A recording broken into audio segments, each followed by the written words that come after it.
Nous voulons prier maintenant, Seigneur, pour le Nous allons prier pour le message de ce soir.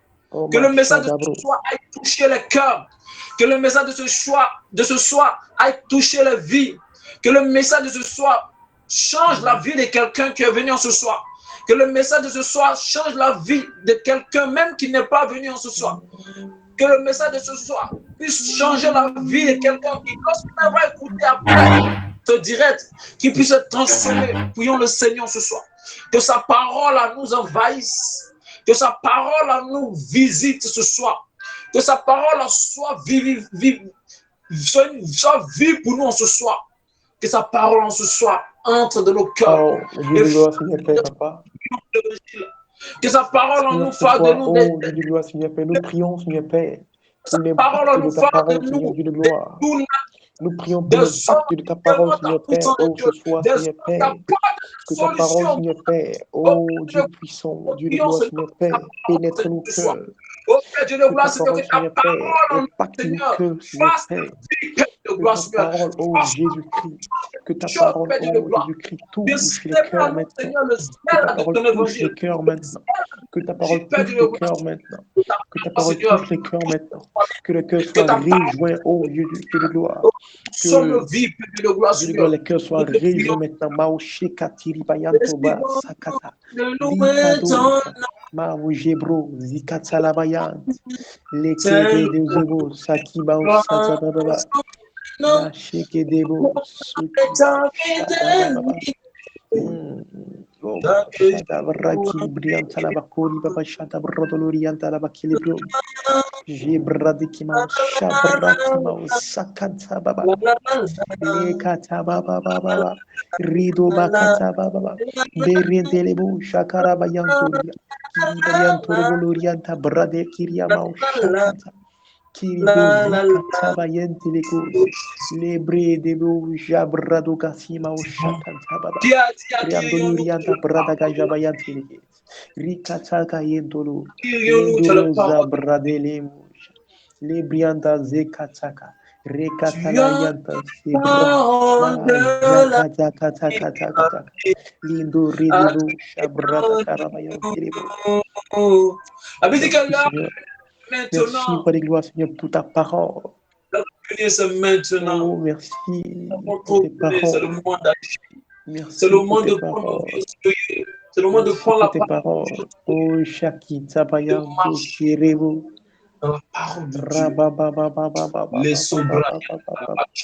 Les sobra atakarin talabosh. Yamao Shirikiri Yamao Satabes. Les Broyana Shadamouche. La Brian les Sabraya il est ses Broyan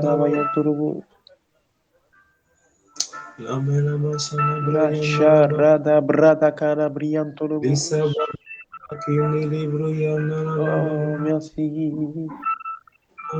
Merci pour ta parole.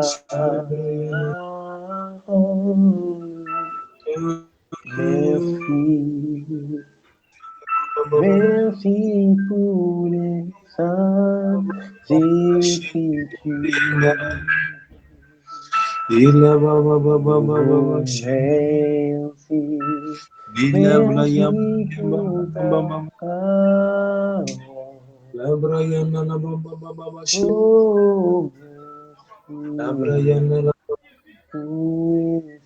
Au commencement était la parole.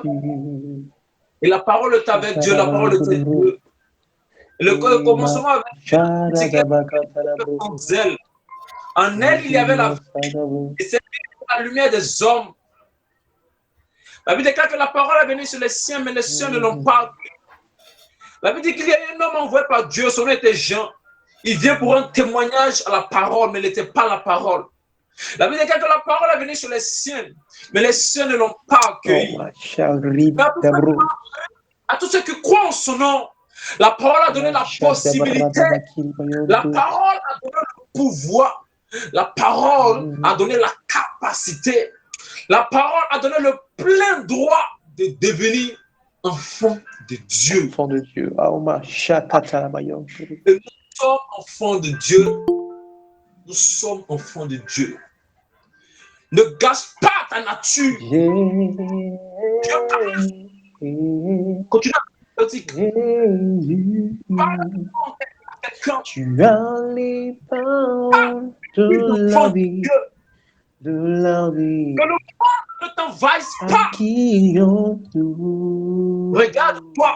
Tu étais baptisé, tu étais confirmé. Regarde-toi. On t'a prêché. Mais ce soir, tu as les paroles de la vie. Si tu entends ma voix, ouvre-moi afin que je puisse demeurer. La vie est courte. Il y a des personnes que tu as connues à 2 ans. Il y a des personnes que tu as connues à 10 ans. Il y a des personnes que tu as connues à 20 ans aujourd'hui. Le plus important, c'est après la vie sur cette terre, où est-ce que tu iras ton âme? Dieu te parle. Sois un ambassadeur de Christ. La vie. Tu ne peux pas penser de travers de servir Jésus. Tu ne peux penser d'être le moment de servir de Jésus.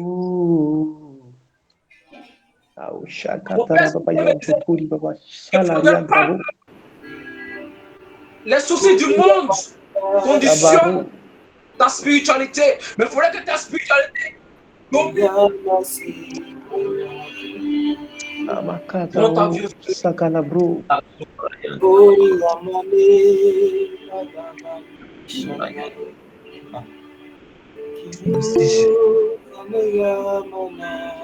La sobriété.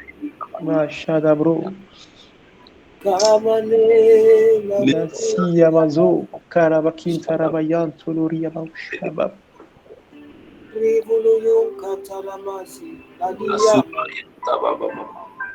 Maria Zo, Katalabayan, Telebro. Prima Dana Rianta Kurabazatale, Azaka, la Reda Bro, la Reda Bro, Sharabro, Sakatara Bro. Lima Shakantilerion Takazarion Bro. Shabrian Takazarobo, Sakanta Baba.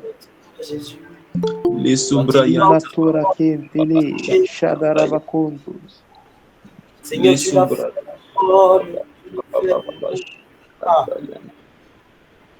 Les Sobrayan.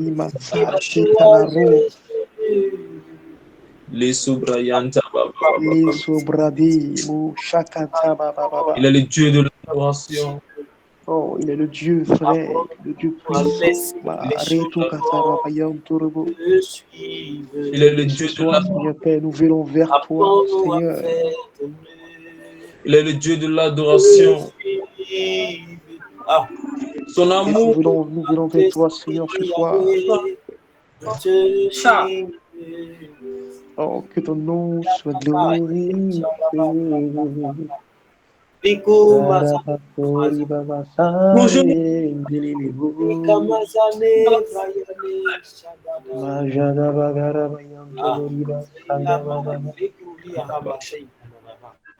Toi qui es là, tu vas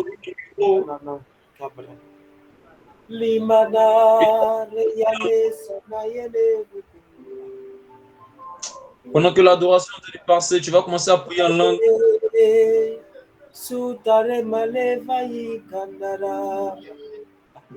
Amen, amen, amen.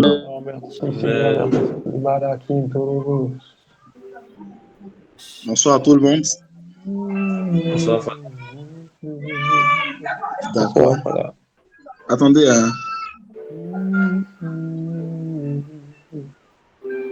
Sobrayan. Likatura Kazamayanto.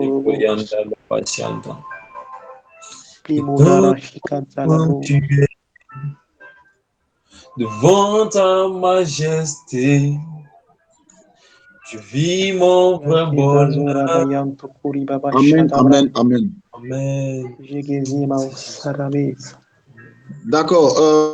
Shalom à tout le monde. Soyez bénis dans le nom du Seigneur Jésus. Seigneur, nous te disons merci pour ce moment. Remplis-nous de ta grâce, de ta puissance.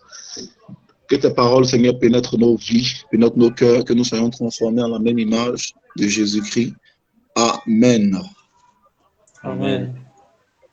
Alors, le samedi passé, j'avais prêché sur le thème « Une femme exceptionnelle selon le cœur de Dieu ». On avait pris Proverbe 31, le verset 10.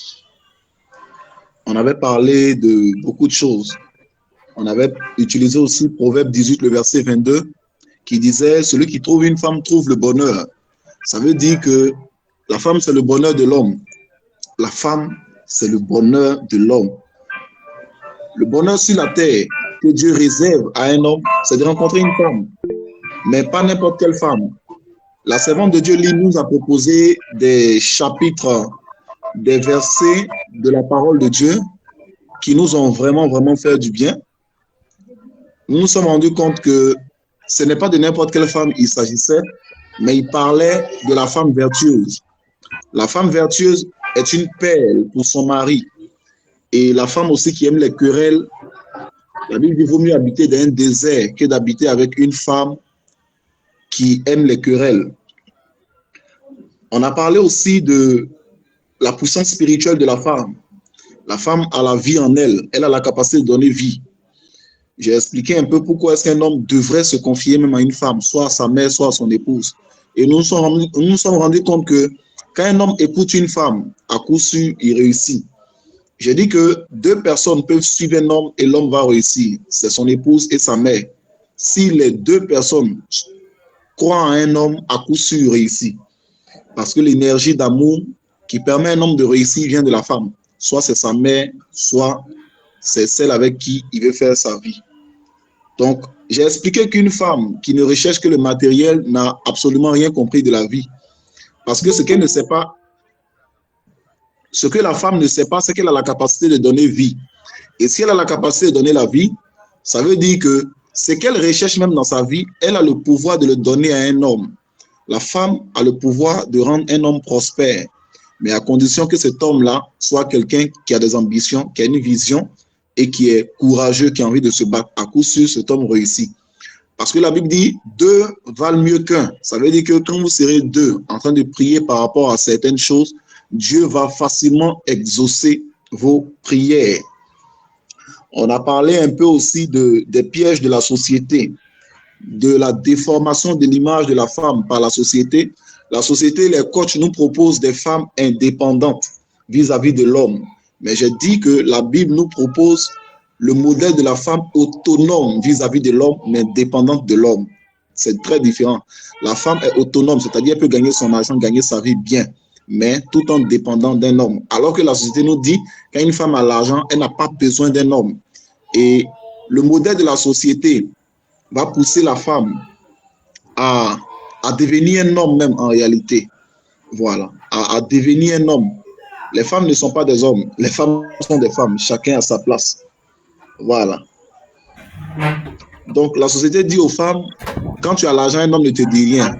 Mais la Bible dit, quand tu as l'argent, tu assures tes propres besoins, mais tu es soumise. Et c'est là la grandeur même de l'homme, être soumis à la parole de Dieu. La femme ne se soumet pas à l'homme parce que d'abord c'est l'homme, mais c'est parce que la Bible veut ça. Et l'équilibre des choses veut que ça soit comme ça. Les gens, le monde nous fait croire que la femme et l'homme sont égaux. Mais dans la réalité, on sait que ce n'est pas vrai. Parce que les charges premières de la maison reviennent toujours à l'homme. Donc, ce modèle, déjà, il est biaisé. Et lorsqu'il y a un grand danger qui se présente dans la maison, celui qui sera mis en avant, c'est l'homme. Parce que Dieu veut qu'il se mette en avant. Mais si le monde dit que nous sommes égaux, que chacun se défende.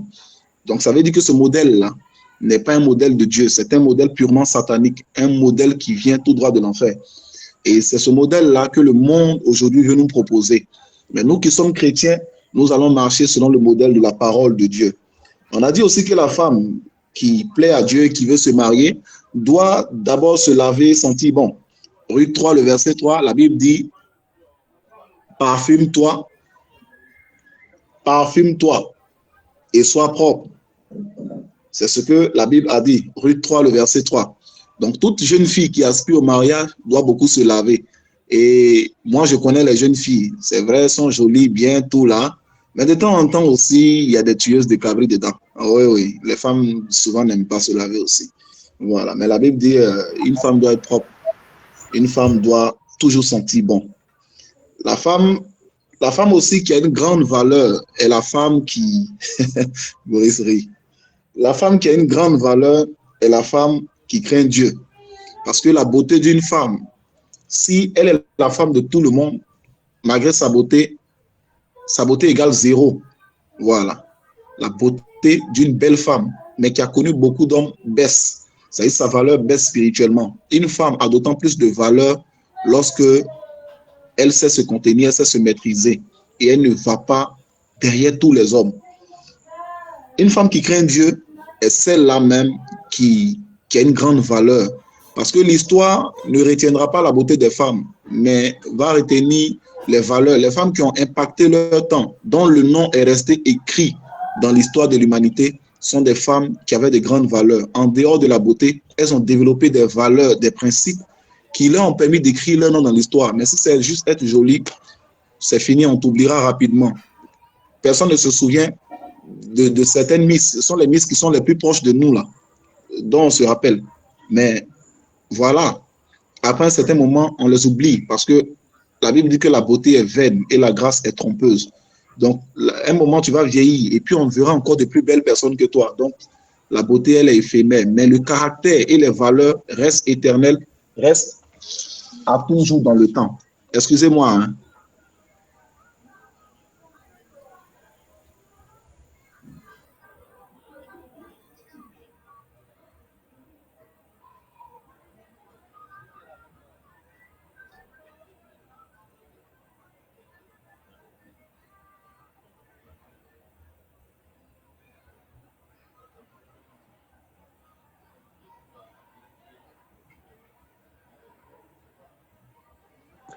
Amen. Je suis de retour. Ok. Amen. On a parlé aussi de la femme qui plaît et la femme selon le cœur de Dieu. C'est une femme qui sait gérer bien les finances et qui sait les multiplier. Voilà, ne soyez pas des femmes qui ne gagnez même pas le SMIC et qui voulaient vous habiller en Prada. Ce n'est pas de Dieu.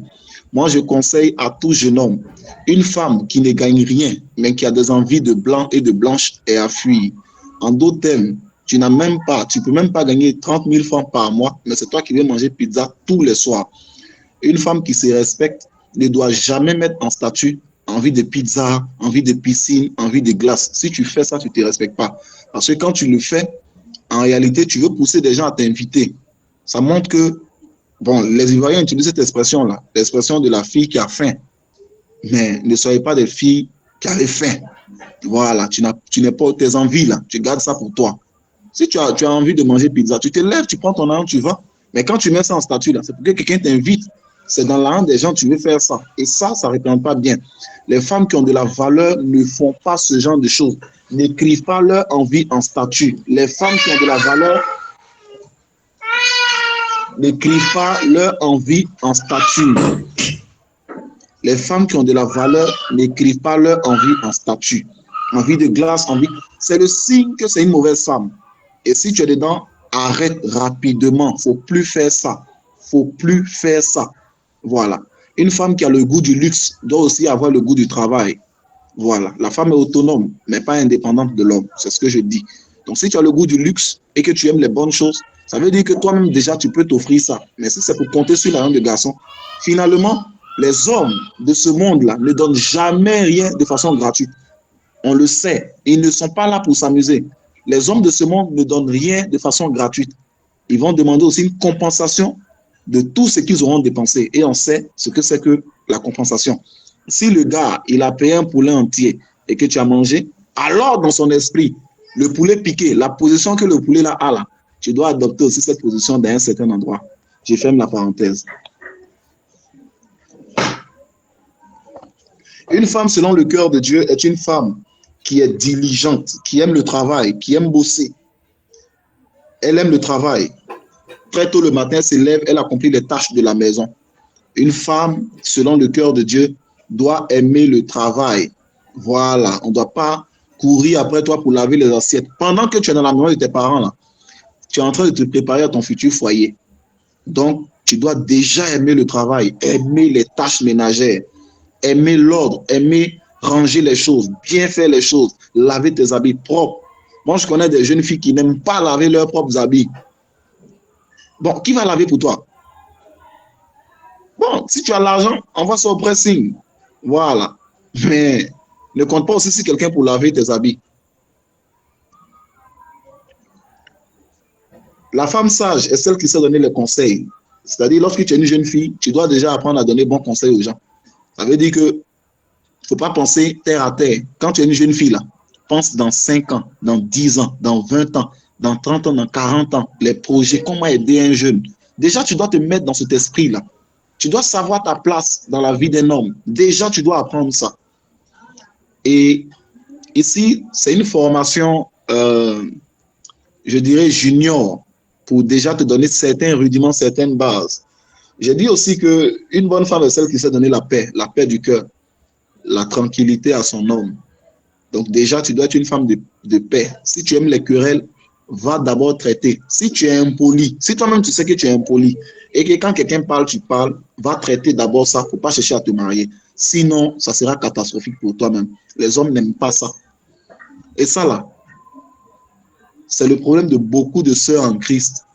Voilà. Moi, je ne m'étais pas. Regardez-moi lui là, il se prend pour qui même? Pourquoi il me tait? Ça, c'est dans le monde. Quand on est en Christ là, on se tait. J'ai dit toujours, et je le répète, les relations amoureuses là, c'est pour les gens humbles. Si tu n'es pas humble là, reste seul. Si la solitude te fatigue, donc deviens humble.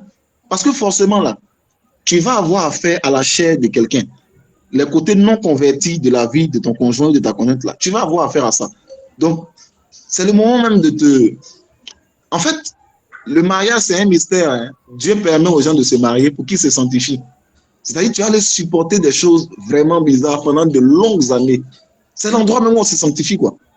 Où la personne voit tous tes défauts, tes qualités, tout. Et puis il doit t'aimer.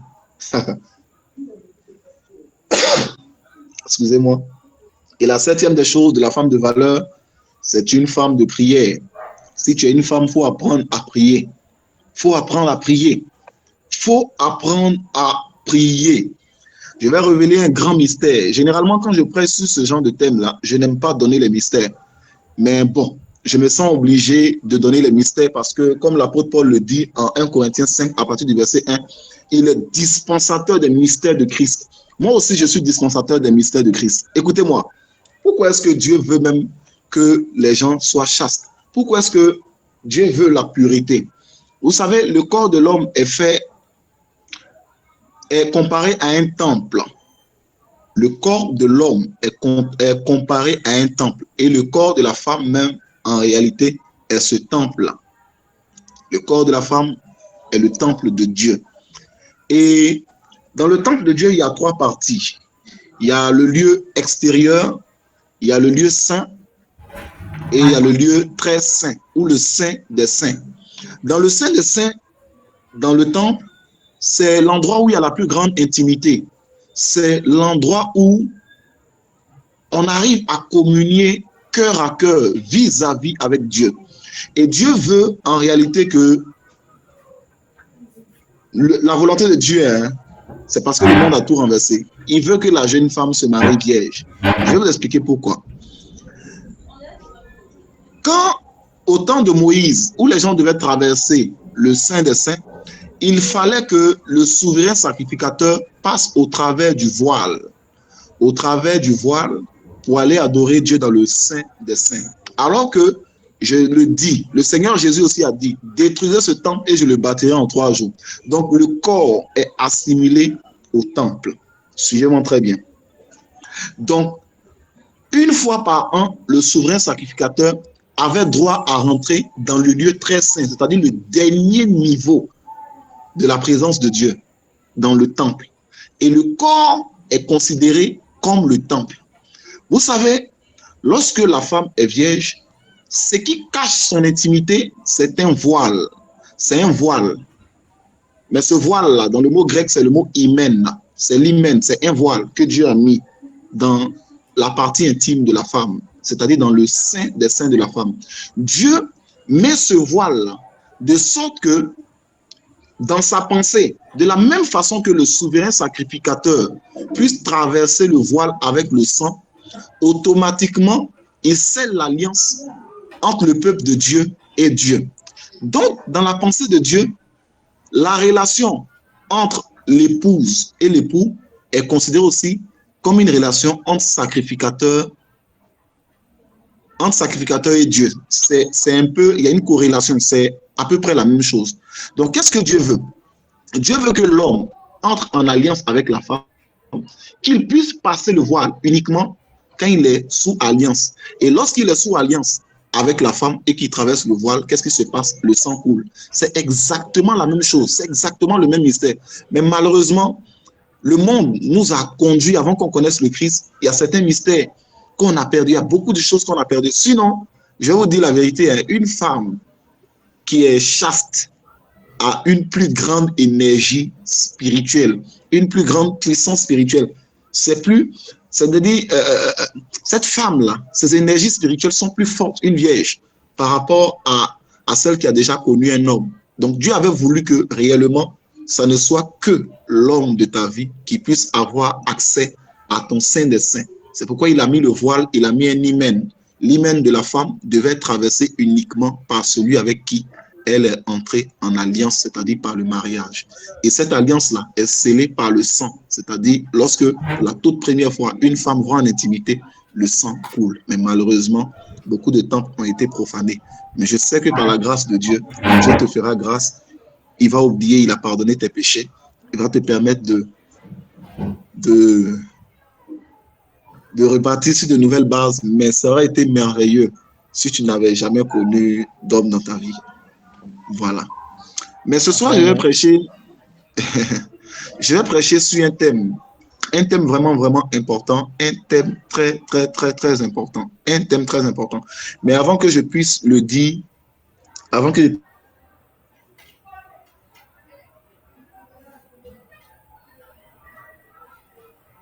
il y a beaucoup de femmes qui trompent leur mari, maintenant, à Abidjan, les gens les ont dotés, tout. C'est pas une bonne chose. Ce n'est vraiment pas une bonne chose. Parce que lorsque l'adultère entre dans le foyer, automatiquement, l'adultère ne frappe pas seulement celui qui commet l'action, mais ça frappe les enfants. Quand l'adultère entre dans un foyer, ça va créer un désordre. Les enfants s'exposent à la mort. Oui. Pourquoi les gens meurent souvent? Très souvent, c'est l'adultère des parents qui amène dans la vie de certaines personnes. Moi, je vais vous dire la vérité, c'est l'adultère des parents qui amène la mort dans la vie des enfants. Et quand c'est un homme qui trompe sa femme, il va créer cette mort, mais il aura aussi beaucoup plus d'impolitesse. Et puis, il y a un esprit qu'on appelle l'esprit d'inceste, automatiquement qui entre dans la famille. Lorsqu'un homme trompe sa femme, il y a l'esprit d'inceste qui entre dans la famille. C'est là qu'un cousin peut aller faire chanois sur sa cousine, ces choses-là. Mais ça vient de ses parents. Ça veut dire ces forces-là ne peuvent pas d'abord le toucher, à moins qu'un de ses parents n'ait une vie de débauche. C'est comme ça les esprits, ils se communiquent. Ils se communiquent par lien parental. Et quand c'est la femme qui trompe l'homme, elle expose l'homme à la mort prématurée. C'est-à-dire un homme qui a marié une femme, qui a doté une femme, si ta femme te trompe, c'est pas sûr que tu aies longue vie, parce qu'elle aura vendu tes énergies à un autre. Mais elle peut ne pas savoir. Elle peut ne pas savoir. Mais c'est quelque chose de très, très grave. Très, très, très grave. C'est pourquoi il faut craindre Dieu.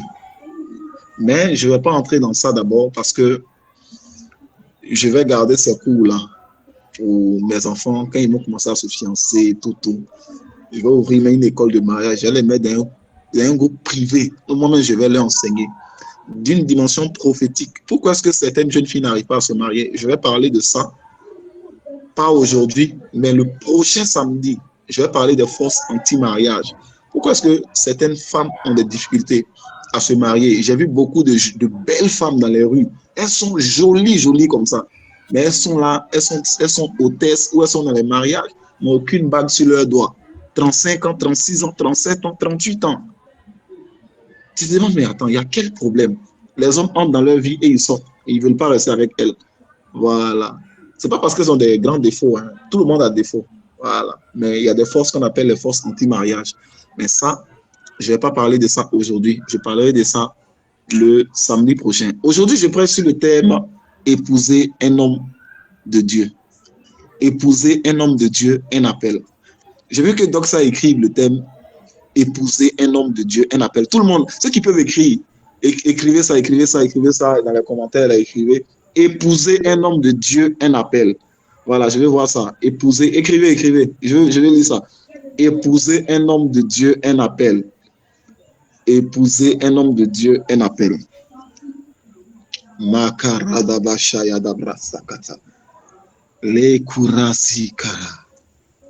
Épouser un homme de Dieu. Écrivez.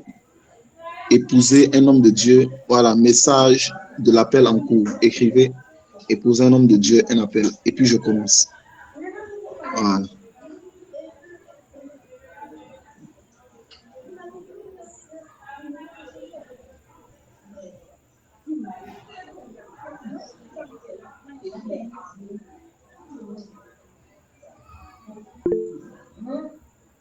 Voilà. Voilà. Voilà. Épouser un homme de Dieu, un appel. Alors je commence le message. Seigneur, nous prions que tu nous donnes la sagesse d'accepter. Machaya. Ta parole, Seigneur. Ta parole. Merci. Merci. Ils sont là. Écoutez-moi. C'est vraiment un thème très, très important. Mais il est difficile à accepter. C'est difficile à accepter. Ça sera lourd. La quête de beaucoup de jeunes filles, c'est de marier un homme de Dieu. Beaucoup de jeunes filles veulent marier un serviteur de Dieu. Pourquoi? Parce que généralement, les hommes de Dieu sont beaux. Ils sont stylés. Il y a l'honneur. Parce que les femmes aiment Superman. Toutes les femmes aiment Superman. Pourquoi j'utilise cette métaphore? Ça veut dire que les femmes aiment réellement les hommes qui ont un grand nom. Des hommes grands, élevés, de qui on parle. Des hommes qui ont une certaine notoriété. Qui ne rêve pas de sortir avec une telle personne? Vous voyez? Quand KS Bloom n'était rien là, les filles s'en foutaient. Mais il est devenu star. Qui ne veut pas être avec KS Bloom? Qui ne veut pas être avec Joël Francis Tatou? Qui ne veut pas être avec... en tout cas, toute grande personne élevée vraiment intéresse beaucoup les femmes. C'est pourquoi généralement, les jeunes filles aiment les serviteurs de Dieu. Et ça, c'est un message pour les jeunes filles. Et jeunes garçons, allez dire aux jeunes filles, allez dire à vos amis, allez dire aux gens que réellement, pour marier un homme de Dieu, là, c'est un appel. Pour les autres chrétiens, là, ça peut passer.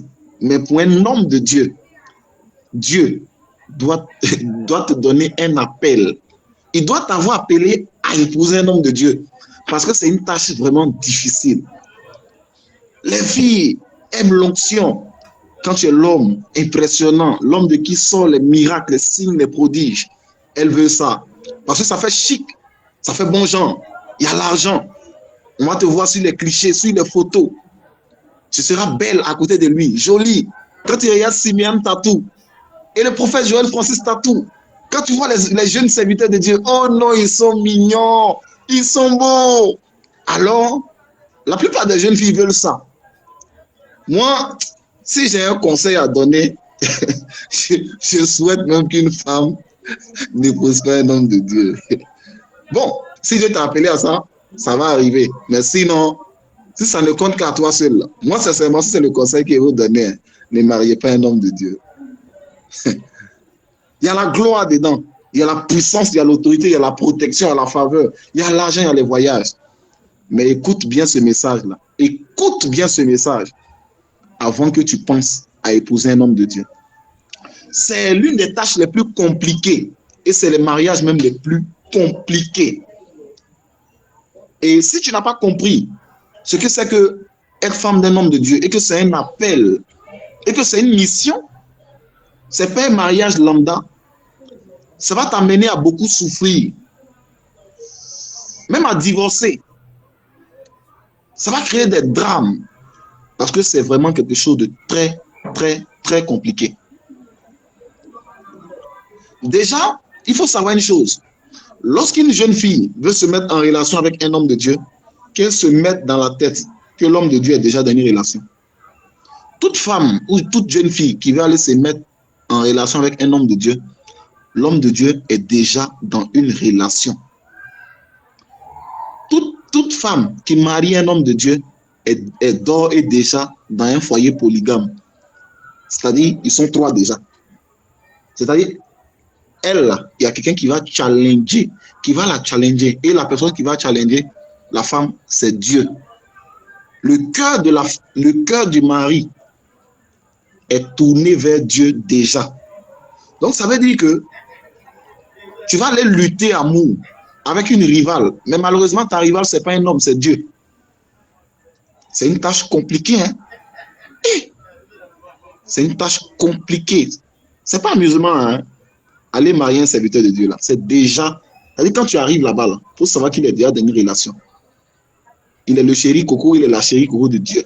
Maintenant, toi, là, tu viens chercher place. Alors que la personne avec qui il entre en relation est une personne très jalouse. Le Seigneur est très jaloux. Le cœur de l'homme de Dieu est fixé sur Dieu et est fixé sur l'œuvre de Dieu. C'est sa passion, c'est sa vie. Donc, si tu ne comprends pas ça, et puis tu vas te mettre en relation avec un homme de Dieu, tu vas souffrir. Tu auras l'impression que tu n'existes pas dans la relation. Il y aura beaucoup de temps de flottement. Si tu ne te rends pas compte vite de ça, c'est pourquoi il est important qu'on enseigne rapidement certaines jeunes filles par rapport à certaines choses, pour ne pas qu'elles soient surprises, pour qu'elles déjà se préparent mentalement. C'est pourquoi souvent il faut demander bien aux jeunes filles là. Tu es sûr que tu peux marier homme de Dieu là? Tu es sûr? En fait, homme de Dieu là, tu es sûr que tu peux? Posez-leur bien la question. Il y a 5 types de ministères. C'est vrai que dans l'Église catholique, on appelle tout le monde prêtre, modérateur, berger, mais chaque appel est au nombre de 5. Il y a d'abord les pasteurs ou les bergers. Il y a les docteurs, il y a les apôtres. Les apôtres, ce sont les modérateurs, les évangélistes et les prophètes. Mais si vous mariez un homme de Dieu qui a un appel doctoral, c'est-à-dire d'enseignement, tu es sauvé. Si même il a un appel pastoral, tu es sauvé.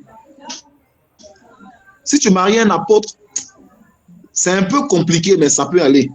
Si tu maries un évangéliste, là, ça commence à chauffer. Les évangélistes, c'est le genre d'homme de Dieu qui aime beaucoup aller prêcher aux autres, qui aime beaucoup les croisades, organiser des croisades. Ils ne sont pas sur place. Ils vont de lieu en lieu annoncer l'évangile gagnant. C'est vrai qu'on nous appelle tous bergers, mais en réalité, sous ces titres-là, voici les vrais ministères qui sont cachés derrière. Mais le ministère le plus compliqué, si tu as marié un berger ou un modérateur qui a un appel prophétique ou qui est prophète, ça a chauffé. Moi, je conseille même mes filles d'éviter les prophètes même. Mais si c'est ton appel, il faut répondre. Il faut comprendre bien ce que j'ai dit. Hein. Il ne faut pas après me ça, tu as dit, il n'est pas serviteur de Dieu. Non, non, non, c'est pas ce que j'ai dit. Si c'est ton appel, ça veut dire qu'il faut bien te préparer pour aller là-bas. Marier un homme qui a l'onction prophétique sur lui, c'est très compliqué. C'est compliqué même. Je vais vous dire pourquoi c'est compliqué. Déjà, je le répète encore, marier déjà un homme de Dieu, c'est entrer dans un foyer polygame. Il aura le Seigneur qui va toujours te challenger. Il va beaucoup plus aimer la présence du Seigneur, souvent même que ta présence. Ça peut te gêner. Moi, je connais des femmes de serviteurs de Dieu qui pleurent, qui ont pleuré pendant de nombreuses années. Parce qu'elle a l'impression que l'homme n'est pas là, en fait. Il est là sans être là. Et surtout, quelqu'un qui a un appel prophétique. L'appel prophétique, c'est un appel très bizarre. Un prophète est très amoureux de son ministère et de son Dieu.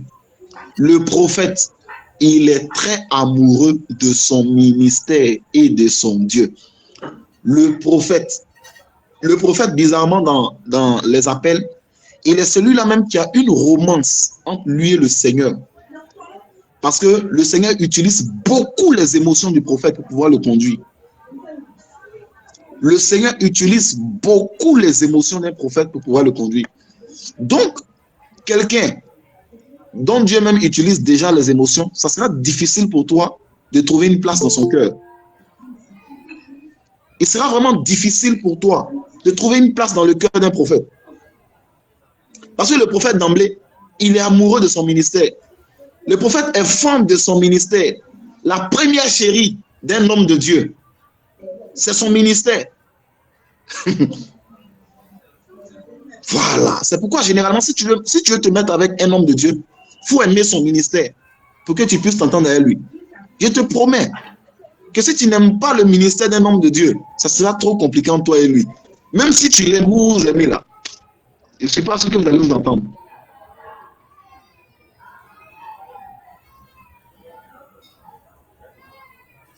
Tu dis que tu es marié homme de Dieu là. Il faut savoir dans quoi tu t'en te mettre. Hein. Tu t'en vas déjà dans la, tu rentres dans la vie de quelqu'un qui est déjà amoureux de quelqu'un. Donc, accepte d'avoir la deuxième place. Généralement, tu seras challengé par son ministère. Tu seras challengé par le ministère de l'homme de Dieu. Tu auras l'impression que son ministère prend beaucoup son temps. Il va beaucoup plus passer le temps dans son ministère. Et si tu n'es pas appelé à être épouse d'un homme de Dieu pour le soutenir dans ça là, tu risques de fuir. Tu risques de trouver que tu es en train de perdre ton temps en fait. C'est vraiment compliqué. Hein? C'est-à-dire que là où Saint-Valentin arrive, où tu as un temps pour toi-même et avec lui, il va trouver qu'il doit aller prêcher au couple de son ministère. Là. Il va réunir les autres et puis leur prêcher. Et là où il doit t'acheter un cadeau, là, il préférera mettre l'argent du ministre. Il va préférer mettre l'argent pour ton cadeau là, d'organisation des programmes. Si tu n'es pas morte à toi-même, il y a des choses que tu ne peux pas accepter. Hein? Ça veut dire, toi, tu n'auras rien comme cadeau de Saint-Valentin. Mais ton cadeau, là, ça sera de faire cadeau aux gens. Tu imagines ça? Lui, il dit ça.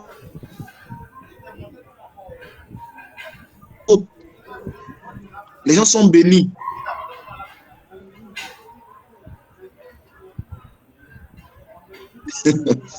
On a sacrifié ton cadeau. Tu vas accepter ça pendant combien de temps? D'argent, on te fera un cadeau. Mais si tu n'es pas mort à toi-même, tu ne peux pas accepter ça. Parce que dans les débuts d'un ministère,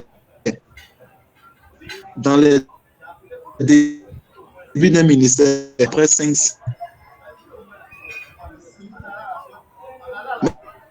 même si tes fils spirituels peuvent se souvenir de toi.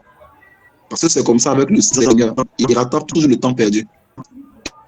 Et tout le temps perdu, avec une tête difficile d'accepter. Il te sera vraiment difficile d'accepter ne pas avoir de cadeau.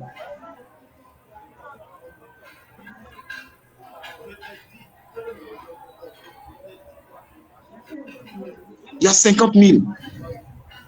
Toi, tu es en train de penser aux besoins de la maison. Lui, il ne va pas mort. Si tu n'es pas prête, tu ne peux pas marier un homme de Dieu. Non. Parce que lui, là, ses pensées sont tournées sans cesse vers son appel. C'est difficile.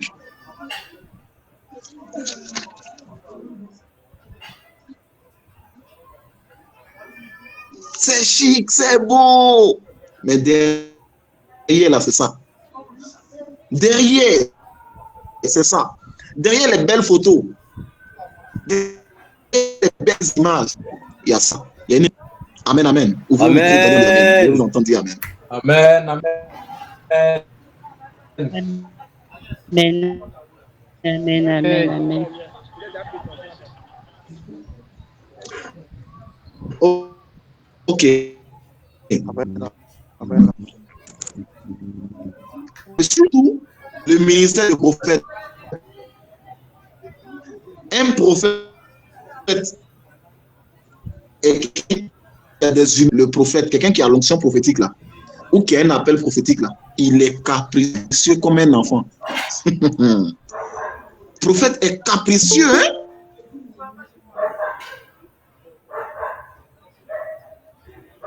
Je dis bien un prophète. Tu veux te mettre en couple avec un prophète. Il faut réfléchir, délicieux comme un enfant. Les jeunes filles veulent être appelées mamie. Elles sont à côté du daddy. La femme du daddy. Les photos, ça sera bien joli, bien beau. Mais derrière, là, il y a des réalités qui sont insupportables. Parce que le prophète, il est capricieux. Un prophète est capricieux. De toute façon, les enfants sont capricieux, là.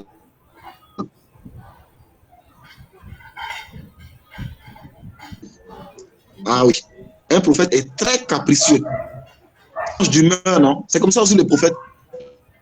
Il change d'humeur.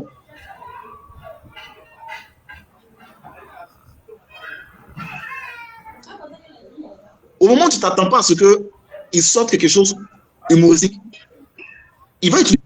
Au moment où tu ris, il est fâché. Il est fâché pour tout, il est fâché pour n'importe quoi.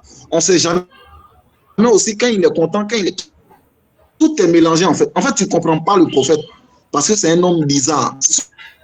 On ne t'a pas dit ça là.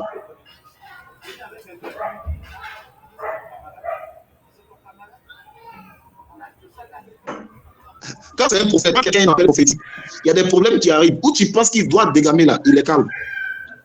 Mais là, il y a des petits problèmes. Souvent, tu te dis que non, là, il ne va rien faire. C'est là qu'il dégame fort.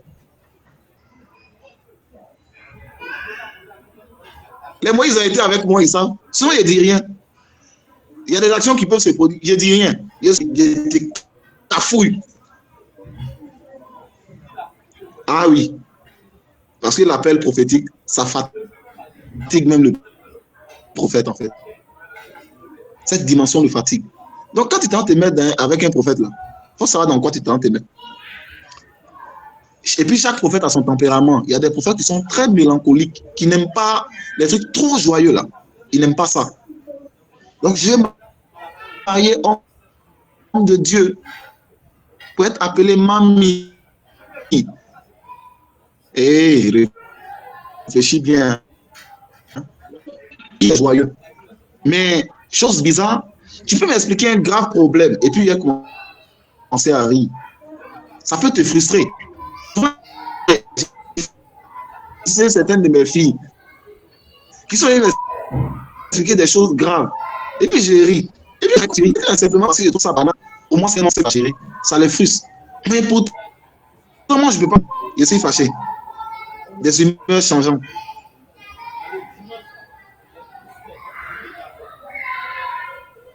Polaire.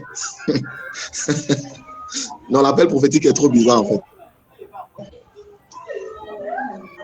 Le prophète aussi est capricieux. Il change d'humeur, il est très capricieux. Là.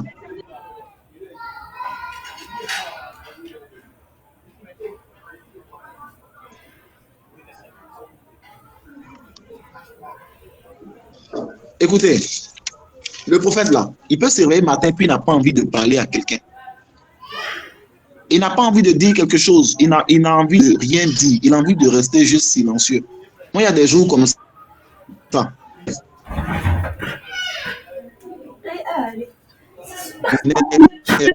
Ou même on t'écrit, tu vois même appel des gens.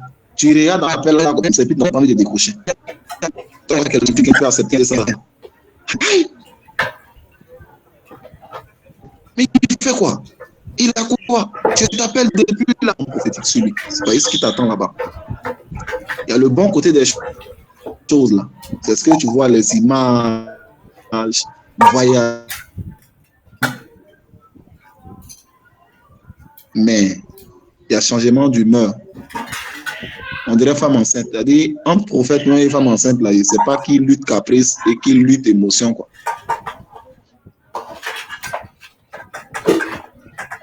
Un jour,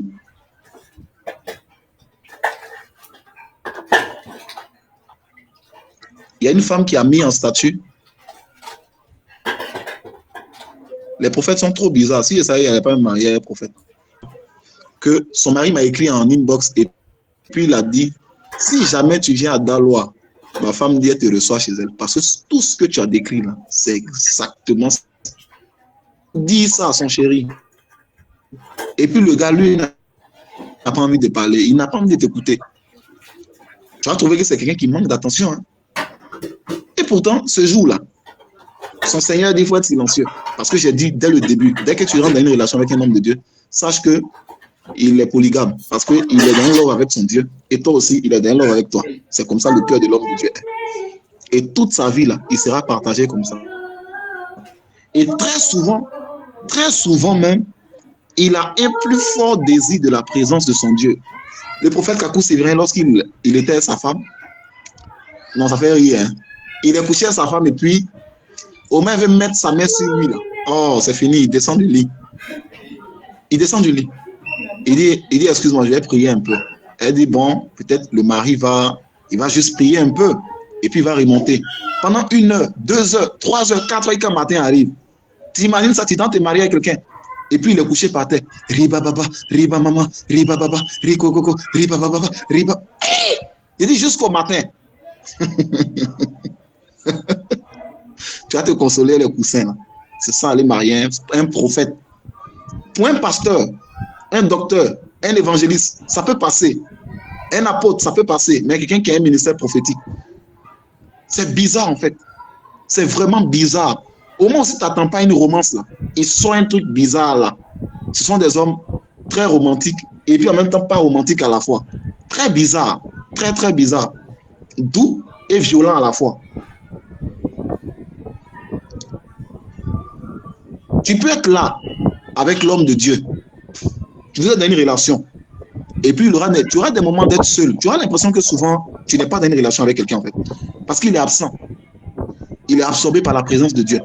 Imagine, tu vas te mettre en relation avec un prophète qui veut monter dans une dimension et qui décide de prier 10 heures par jour. Et je vous dis la vérité, hein, les hommes de Dieu là, souvent, là, je vous dis la vérité, comme les hommes de Dieu là, quand ils sont dans la relation des femmes là, souvent quand ils sont entre eux là, c'est ce qu'ils disent. Ils disent, oh, les gars, elles sont trop Chanel. Elles veulent nous empêcher de monter dans la présence de Dieu. Alors que la femme aussi, elle a ses besoins naturels, besoin d'affection, besoin de tendresse, de messages doux. Lui, il s'est réveillé le matin là. C'est Somme chapitre 23. Alors que toi, tu veux recevoir un message. Bébé, tu as bien dormi, alors que lui, il est dans Somme 23. Oui, l'Éternel est mon berger, je ne manquerai de rien. Accepte ça. Si tu n'es pas morte à toi-même là, il y a des choses que tu ne peux pas accepter. Il y a des choses que tu ne peux pas accepter. Et pourtant, c'est ça la réalité de marier un homme de Dieu, de marier un prophète. Est-ce qu'il t'attend dans le foyer? Tu es là avec quelqu'un, on dirait qu'il n'est pas là. Il décide de faire 40 jours de jeûne, ou même 3 jours de jeûne. Il peut ne même pas te prévenir. Il ne te dit même pas qu'il va jeûner. Hein. Il se lève sans jeûner. J'étais où? Non, j'étais dans la présence de Dieu. Je suis allé jeûner pendant 3 jours. Ah! Attends, je suis dans une relation avec un fantôme ou bien? Oui. Mais souvent aussi, quand il veut être romantique, ah non, il sort les grandes cartes. C'est-à-dire, le prophète, c'est quelqu'un qui souffle le doux et le chaud à la fois. C'est pourquoi moi j'exhorte tous ceux qui ont l'appel prophétique là à comprendre d'abord leur appel. Parce que le prophète, généralement, il ne comprend pas son appel. Ce qui fait qu'il est très bipolaire, il ne comprend pas son appel en fait. C'est quelqu'un qui est transporté d'abord par ses émotions. Pour qu'il entre en contact avec Dieu, il est d'abord émotionnel. Moi, le prophétique a fait que je suis devenu froid devant certaines situations.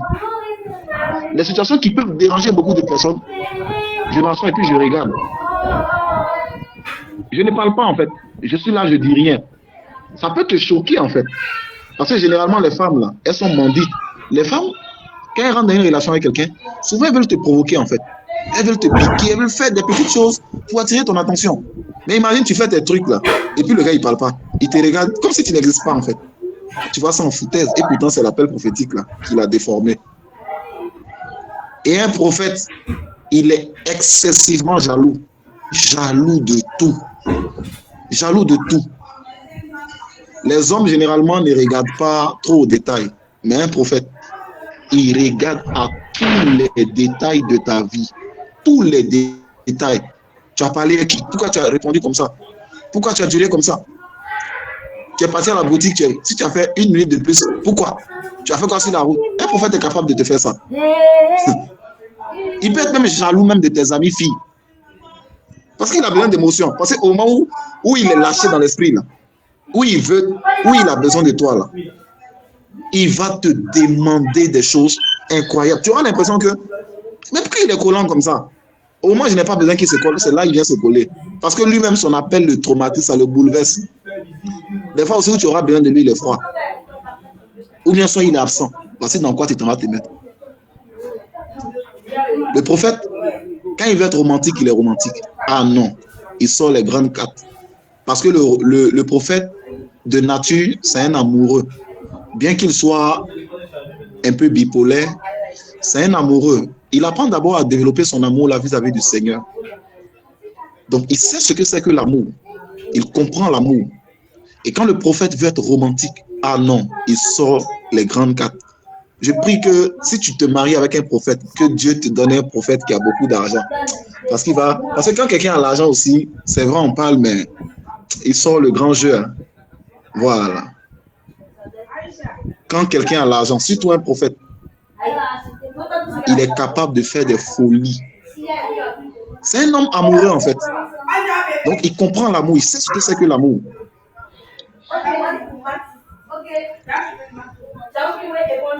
Si c'est un prophète amoureux, gloire à Dieu. Moi, je connais plein de prophètes qui ne savent rien même des relations amoureuses. Ils sont toujours dans l'esprit, la puissance, le parler en langue. Et ça a été un problème, un grand problème d'un grand homme de Dieu en Côte d'Ivoire ici, dont je ne vais pas citer le nom. Il s'est séparé pendant 4 ans de sa femme. Aujourd'hui, on les voit, ils sont bien heureux. Et il s'est séparé pendant 4 ans. Pourquoi? Parce que lui, dès qu'il partait voir la fille, c'est la Bible dit. La Bible dit, le Seigneur, la dernière révélation. Il dit, dès qu'il rencontre la fille là, oh non! Dès qu'il rencontre sa fiancée là, ah, le Seigneur m'a communiqué une dernière révélation. La fille écoutait. Un moment, elle lui a dit, il lui a donné, il a écrit une grosse révélation sur plein de feuilles comme ça. Donc, il est venu tout heureux chez elle. Elle pensait qu'il y avait quelque chose, il allait l'inviter. Il dit non, j'ai reçu une grosse révélation, une dernière révélation, dernier réma. La femme dit, je m'en fous. Non, quand les femmes sont passées aussi, elle fait rire. Elle dit, je m'en fous de ton réma, la garde ça pour toi. Elle dit, mais comment ça? Non, mais écoute, elle dit, je m'en fous, je n'ai pas besoin de ça, au revoir. Oh, il est rentré. Il est rentré. Qu'est-ce qu'il allait faire? Il a commencé à prier pour lier l'esprit de division entre lui et sa chérie. Seigneur, au nom de Jésus, le Seigneur lui a dit, arrête ça, va parler à la fille. Il allait demander à la fille qu'est-ce qui se passe. Elle va lui répondre tout simplement que avant que je sois une collègue, je suis d'abord celle avec qui tu veux bâtir ta vie. Et si tu comprends pas un peu ce que c'est qu'une femme, il faut qu'on se sépare. Il dit bien, ils se sont séparés pendant 4 ans. Et lui, pour se faire pardonner, qu'est-ce qu'il allait faire? Il allait acheter un bouquet de fleurs. Prophète romantique. Il allait chercher un bouquet de fleurs, il s'en va offrir ça à sa chérie pour demander pardon. Il arrive là-bas aussi, la fille dit, elle ne prend pas fleur là. Non, il est fâché. Il trouve qu'elle est devenue charnelle, qu'elle démontre l'attention, alors qu'elle sait qu'il est amoureux du Saint-Esprit. Mais figurez-vous, ce qu'il a fait, quand il arrive devant la fille, il prend le bouquet de fleurs et puis il dit, tiens, fleur. C'est tout. Il a fini comme ça. Ah, c'est la romance d'un prophète. Hein. Mais heureusement que le Saint-Esprit a rattrapé les choses. Il est venu, tiens, fleur, c'est fini. Aucune romance dedans. C'est-à-dire, il y a des prophètes qui ont le sens de la romance. Mais il y a des prophètes où il y a des hommes de Dieu qui n'ont aucun sens. C'est-à-dire, ils n'ont aucun sens de la romance. Ils n'ont aucun sens de l'amour. Ils n'en ont aucun.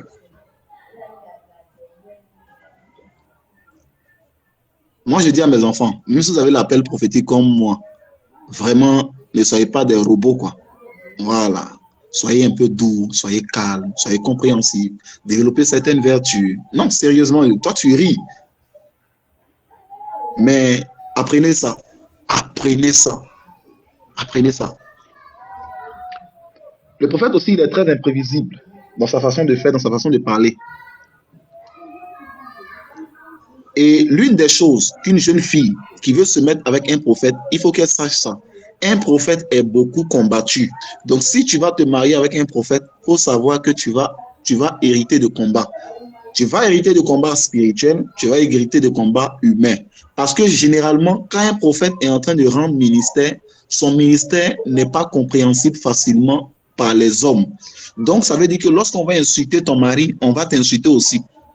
Donc, il se pourrait que si tu ailles te mettre avec un prophète qui est d'une grande dimension, tu sois beaucoup rejeté, beaucoup insulté aussi. Parce que tu vas aller partager ce que ton mari partage. Lorsque le prophète Joël Francis Tatou devait se marier, il a dit la vérité à Siméane Tatou. La femme blanche là, il lui a dit, tu veux te mettre avec moi. Si tu te mets avec moi, sache que moi je suis quelqu'un qui suis beaucoup insulté, beaucoup rejeté. On me traite de magicien, d'occultiste. On me traite d'homosexuel. Donc toi aussi ton nom là sera sali en même temps.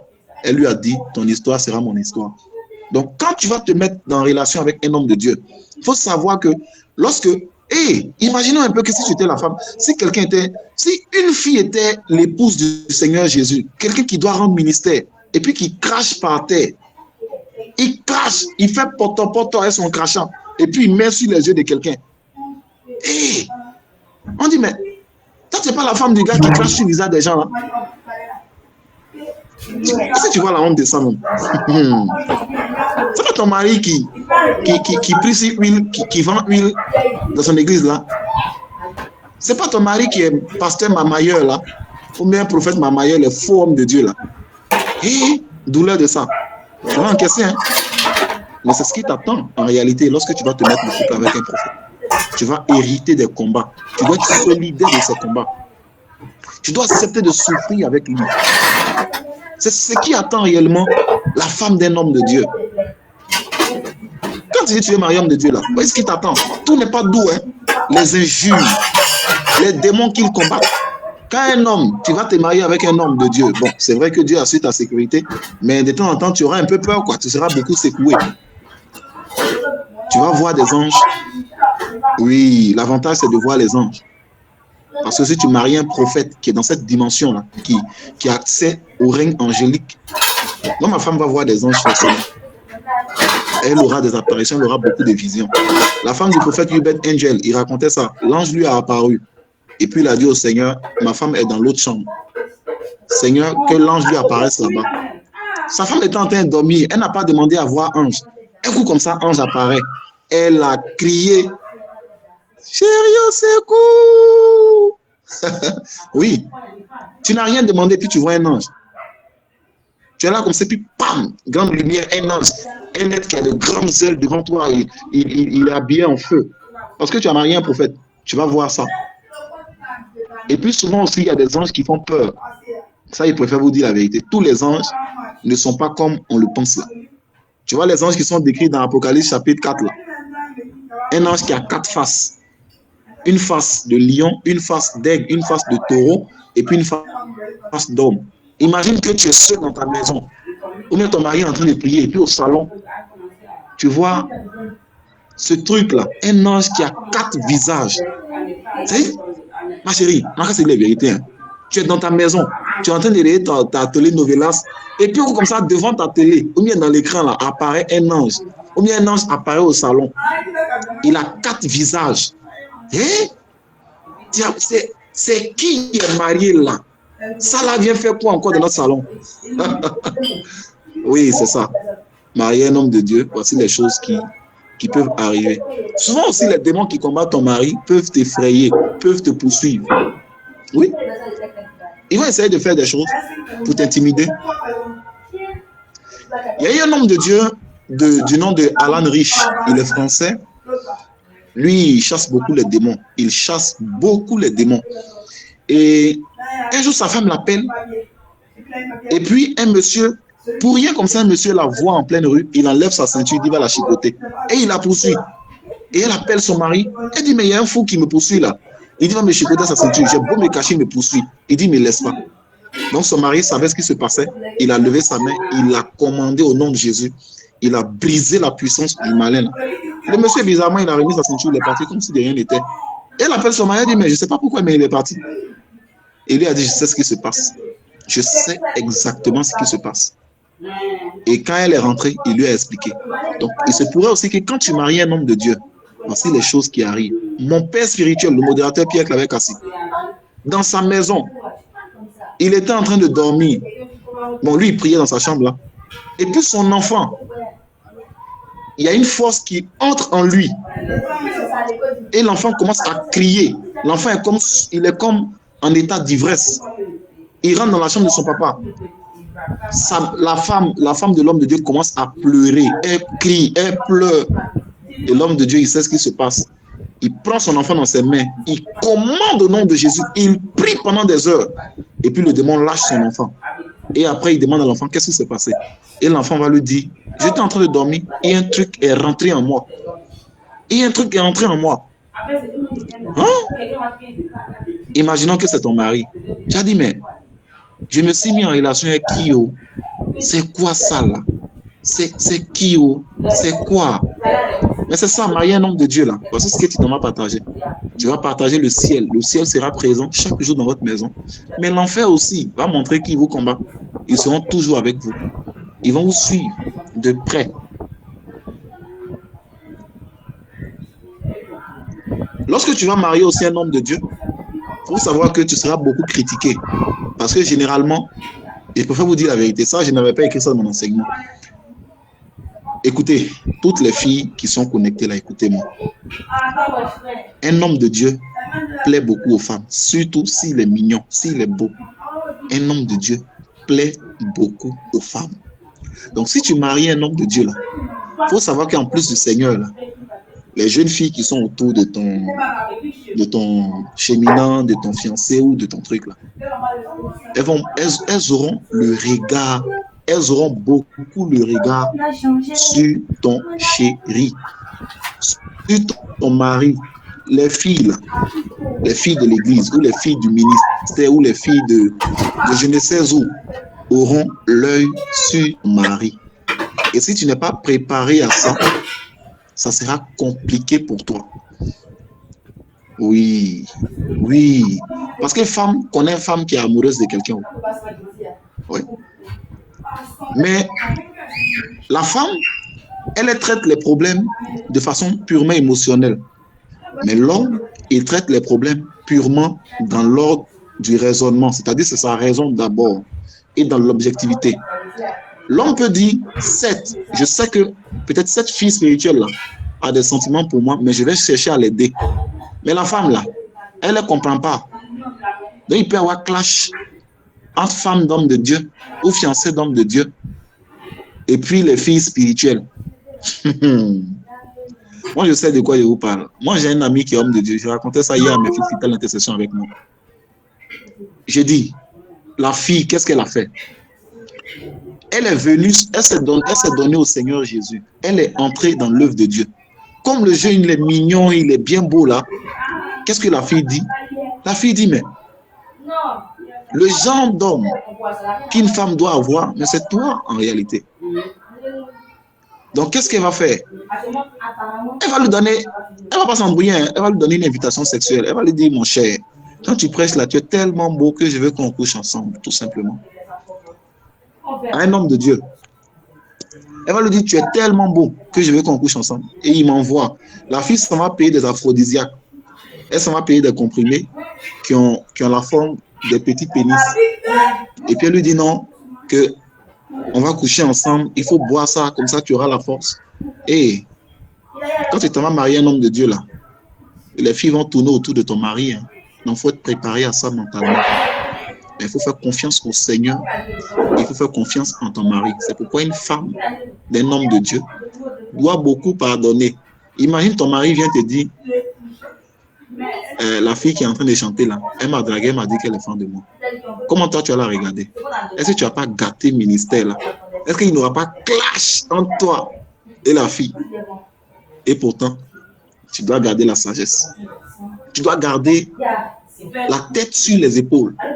Quand tu as marié un homme de Dieu, les hommes de Dieu sont très convoités, très aimés, très appréciés. Moi, je sais de quoi il vous parle. Moi, je suis homme de Dieu, je sais. Je sais ce que je vois. Un jour, j'avais fini de prêcher. Il y a une jeune fille qui est venue qui m'a dit, je dois te dire absolument un truc. Je dois absolument te dire quelque chose. Je l'ai regardé droit dans les yeux. Je lui ai dit, tu es amoureuse de moi, c'est ça? Elle dit, mais comment tu sais? Elle dit, parce que je sais, tout simplement, en fait. Je suis habitué à ça, je sais. Je sais. Mais quand tu es chéri d'un homme de Dieu, là, il faut te préparer mentalement, en fait, que les gens vont draguer, les filles vont draguer. Et maintenant, même, c'est devenu grave. Quand tu es un homme de Dieu et que tu as atteint une certaine beauté, bon, apparemment, je pense que par la grâce de Dieu, Moïse, on dirait que j'ai atteint un certain niveau de beauté, hein. Jusqu'à maintenant, même, ce sont les PD qui me draguent. Les homosexuels. Le gars est PD, je vais me draguer. Moi, ici, là, il dit, hein? Des femmes âgées, niaï, je vais me draguer. Je suis assez comme ça, il dit, ouais. L'affaire est compliquée, hein? Mais marier un homme de Dieu, c'est d'accepter de marier un homme qui est convoité. Hein? Et si par malheur, l'homme de Dieu là n'a pas un caractère et qui n'est pas un homme sanctifié, vous dites bien, je t'en te mettre, parce que parmi les hommes de Dieu là, il y a d'autres qui craignent Dieu, il y a d'autres qui ne craignent pas Dieu. Et Janet se moque de moi. Quand un homme de Dieu craint Dieu, il n'y a rien à faire. Mais quand un homme de Dieu ne craint pas Dieu, non, ça va chauffer. Sa tête va tourner. Toute femme qui va entrer dans sa vie va te challenger. Généralement, les prophètes sont instables émotionnellement même, en fait. Généralement, les prophètes sont instables émotionnellement. Donc, tu vas te mettre dans une relation avec quelqu'un qui est bipolaire. Bon, tu vas aller lutter avec beaucoup de jolies femmes. Imagine qui t'a pas encore marié. Ah, mais ça va chauffer, hein. Parce que les filles qui draguent les hommes de Dieu, elles sont là aussi, hein. C'est de très belles femmes. Mais s'il n'est pas converti, sa tête va tourner. Entre toi et les filles, il ne comprendra plus rien. Quand tu vas lui parler de dot de mariage, il va te dire non, c'est-à-dire pour le moment là, le ministère, c'est-à-dire l'appel de Dieu. Ça veut dire sa tête, les filles là sont en train de mélanger sa tête. On dirait fil d'écouteur. Mais s'il a la crainte de Dieu et qu'il est posé, tu es sauvé. Maintenant, je veux que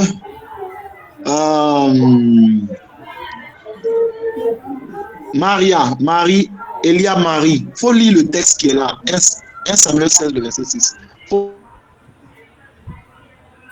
faut lire le texte. Est-ce qu'elle est là? C'est mon temps.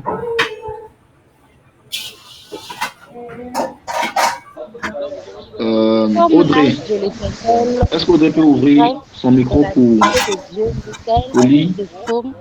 Regardez par la fenêtre et voilà. Je veux une fille pour lire le texte qui est là, qui s'affiche à l'écran. 1 Samuel 16, verset 6. Je veux une fille rapidement pour lire. Comme l'arche de l'Éternel. Roselima, il faut ouvrir ton micro, tu vas lire. En tout cas, je veux qu'une fille lise ça. Comme l'arche de l'Éternel entrait dans la cité de David, Michal, fille de Saul, regardait par la fenêtre et voyant le roi David sautant et dansant devant l'Éternel. Est-ce qu'ils m'entendent? Vous m'entendez, non? Moïse, est-ce que vous m'entendez? Oui.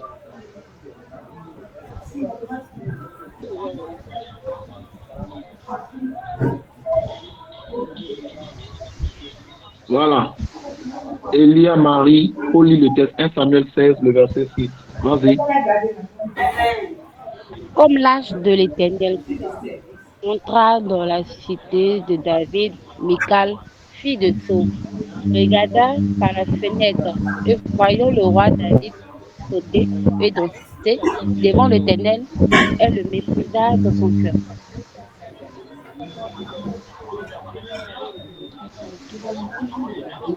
Vous m'entendez?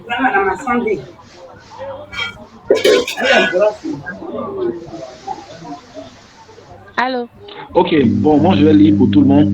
1 Samuel 16, le verset 6. Comme l'ange de l'Éternel entrait dans la cité de David, Michal.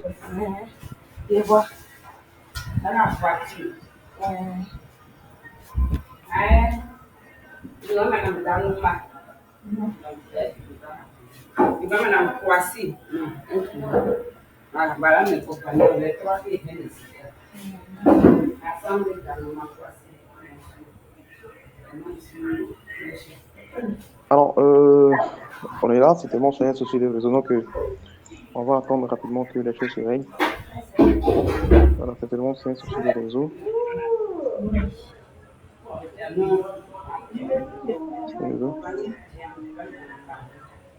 On va rester disposé. Comment que le Père se reconnecte assez rapidement. Il a choqué. Alors moi je peux faire déjà une première lecture, je ne sais pas si les autres m'entendent. On peut déjà faire une première lecture. Alors 1 Samuel 16 à partir du verset 6. Je lis la parole de Dieu.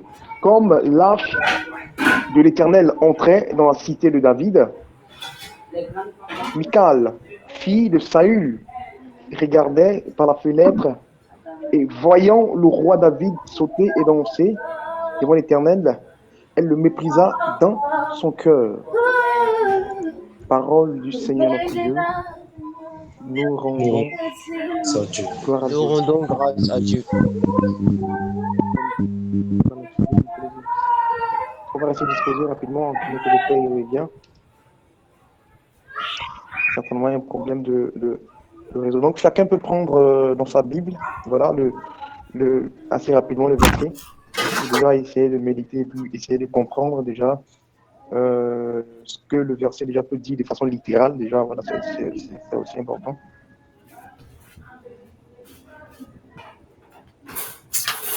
On attend que le Père se connecte assez rapidement pour qu'on puisse continuer ce temps de prière.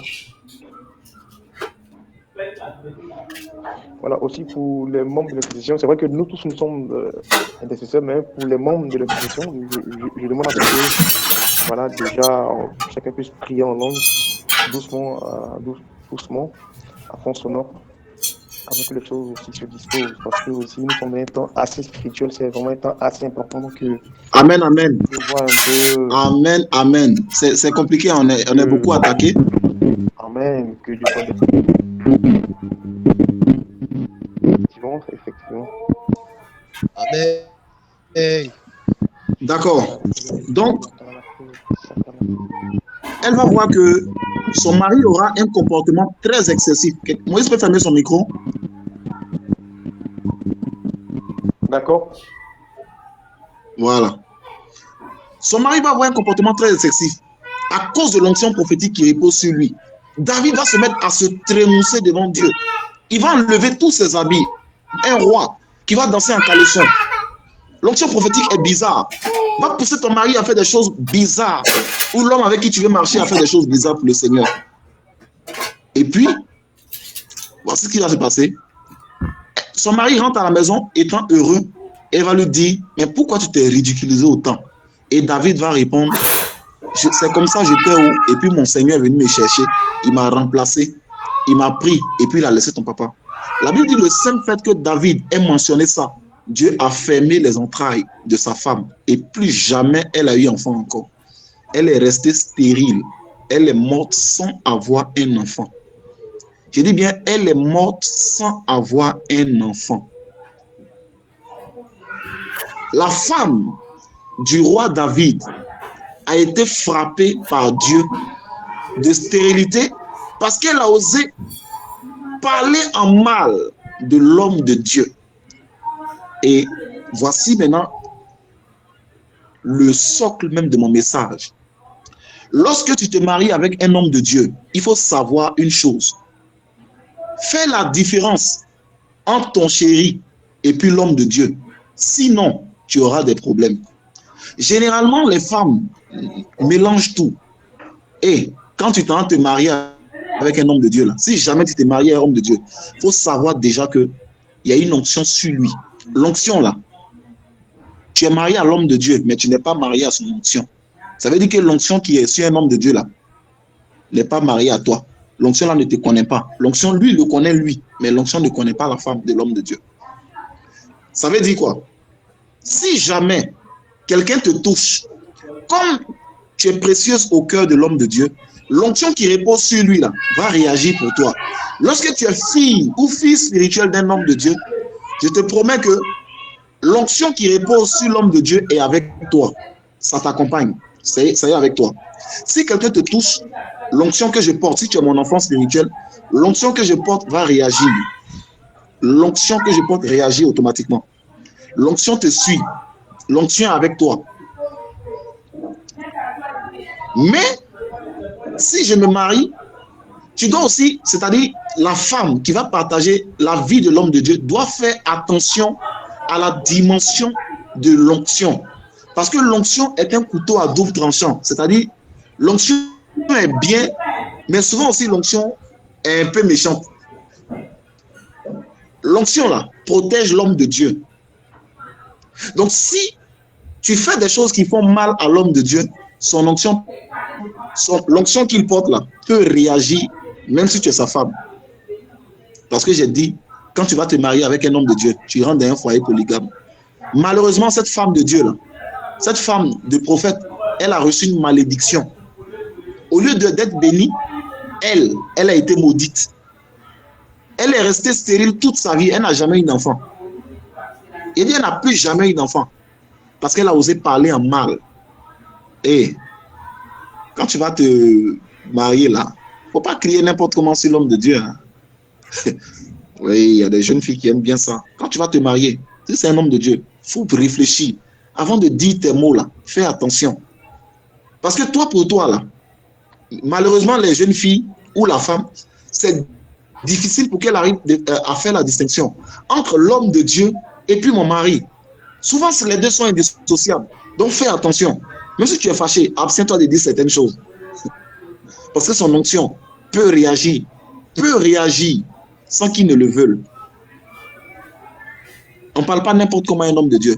Michal, on dit qu'elle a méprisé David dans son cœur et elle est allée lui dire n'importe quoi. Quand il a répondu automatiquement, elle est restée stérile. C'est fini. Stérile. On ne joue pas avec qui est sur un homme de Dieu. C'est pourquoi il dit, c'est un couteau à double tranchant. Être épouse d'un homme de Dieu là, c'est compliqué. L'huile ou l'onction qui repose sur lui là, fait que tu dois faire attention à lui. Tu ne dois pas le gérer n'importe comment. On ne joue pas avec homme de Dieu. On ne joue pas avec ça. On peut s'amuser les hommes séculiers là, mais l'homme de Dieu. De toute façon, il y a des grandes grâces. Souvent aussi, il y a des grandes complications. Il y avait une de mes filles là qui aimait bien s'amuser.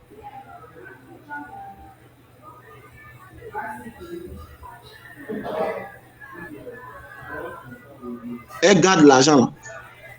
Et puis elle dit non, dans une semaine, elle va donner dans l'offrande qu'on décide de moi me faire pour qu'il m'ait fait mon programme. Moi, je n'ai rien dit, je ne savais pas. Elle est tombée malade. Elle a dépensé près de 60 000 dans la maladie. Quand elle m'a appelé pour me dire ça, je lui ai demandé, mon offrande là, tu envoies ou bien tu gardes ça? Elle dit, pardon, j'envoie ça vite. C'est ma fille, hein. C'est ma fille. Mais dans la dimension d'onction là, il ne faut pas t'amuser. On ne joue pas. Je le dis chaque jour. Voici mon fils Boris, il est connecté. Je lui ai dit, mon fils, je suis ton père. Est-ce que je dois intervenir dans les affaires de ta famille? Au début, on était là, il ne savait pas. Quand il m'a dit d'intervenir, quand on est intervenu, il y a eu mort d'homme. Parce qu'on ne peut pas toucher à mon fils. Ce n'est pas possible. Si tu es enfant de moi, tu es mon fils spirituel. Non. Tu es sécurisé même. Parce que Jésus est là. Jésus est dans notre bac. On connaît les alliances que nous avons avec le Seigneur. Nous, on n'a pas peur de sorciers. Voici Paul Élie qui est là. On a prié, une sorcière a failli mourir dans leur famille là-bas. Elle s'est amusée. Elle a voulu jouer là.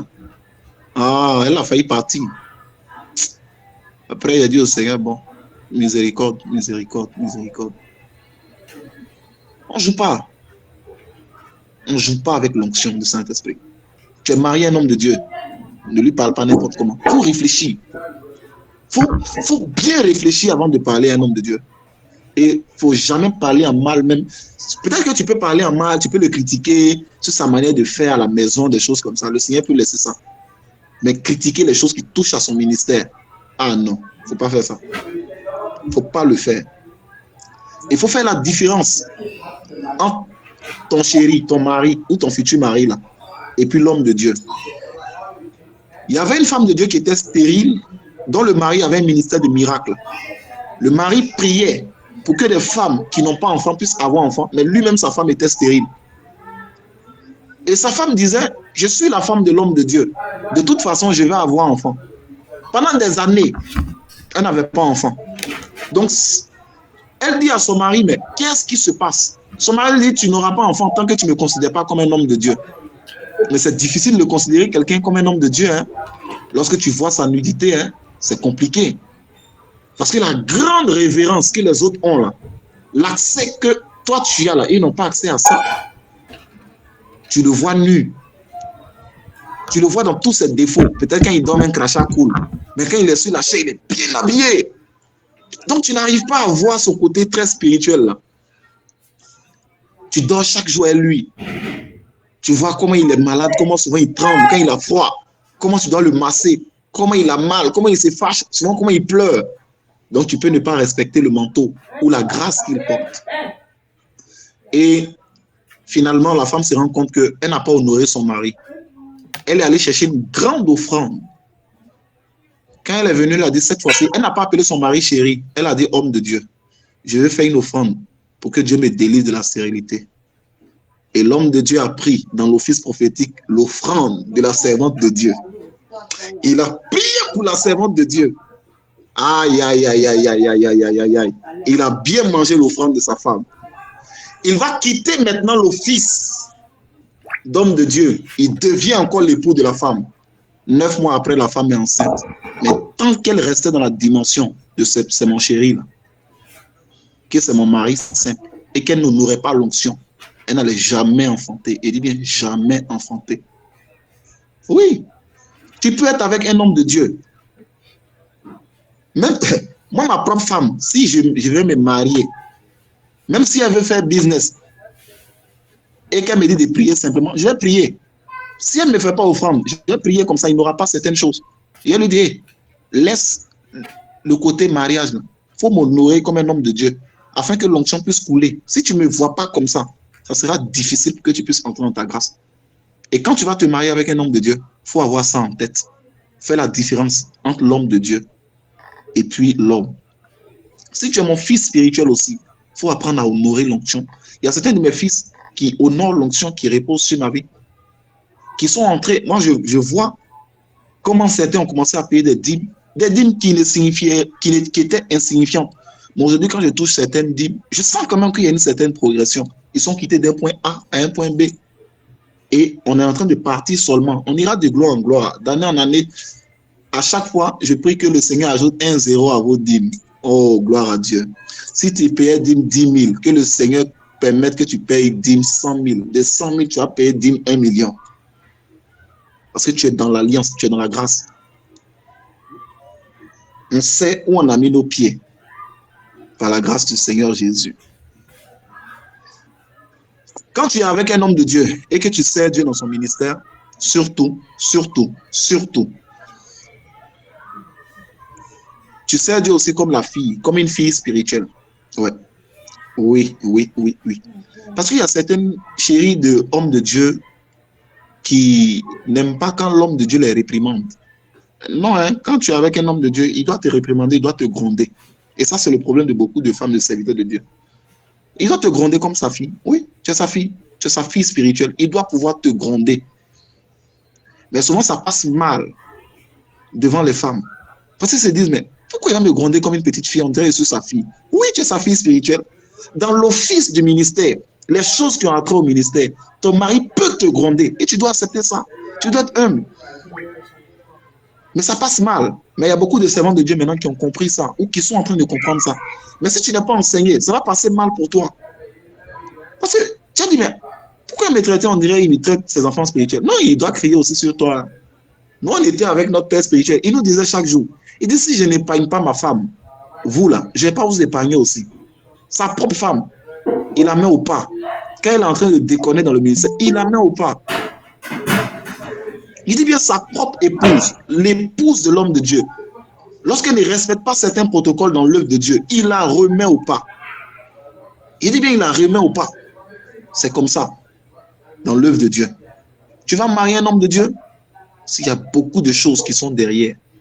Moi, je souhaite aux jeunes filles, vraiment, si Dieu ne t'a pas appelé à épouser un homme de Dieu, tu es sauvé.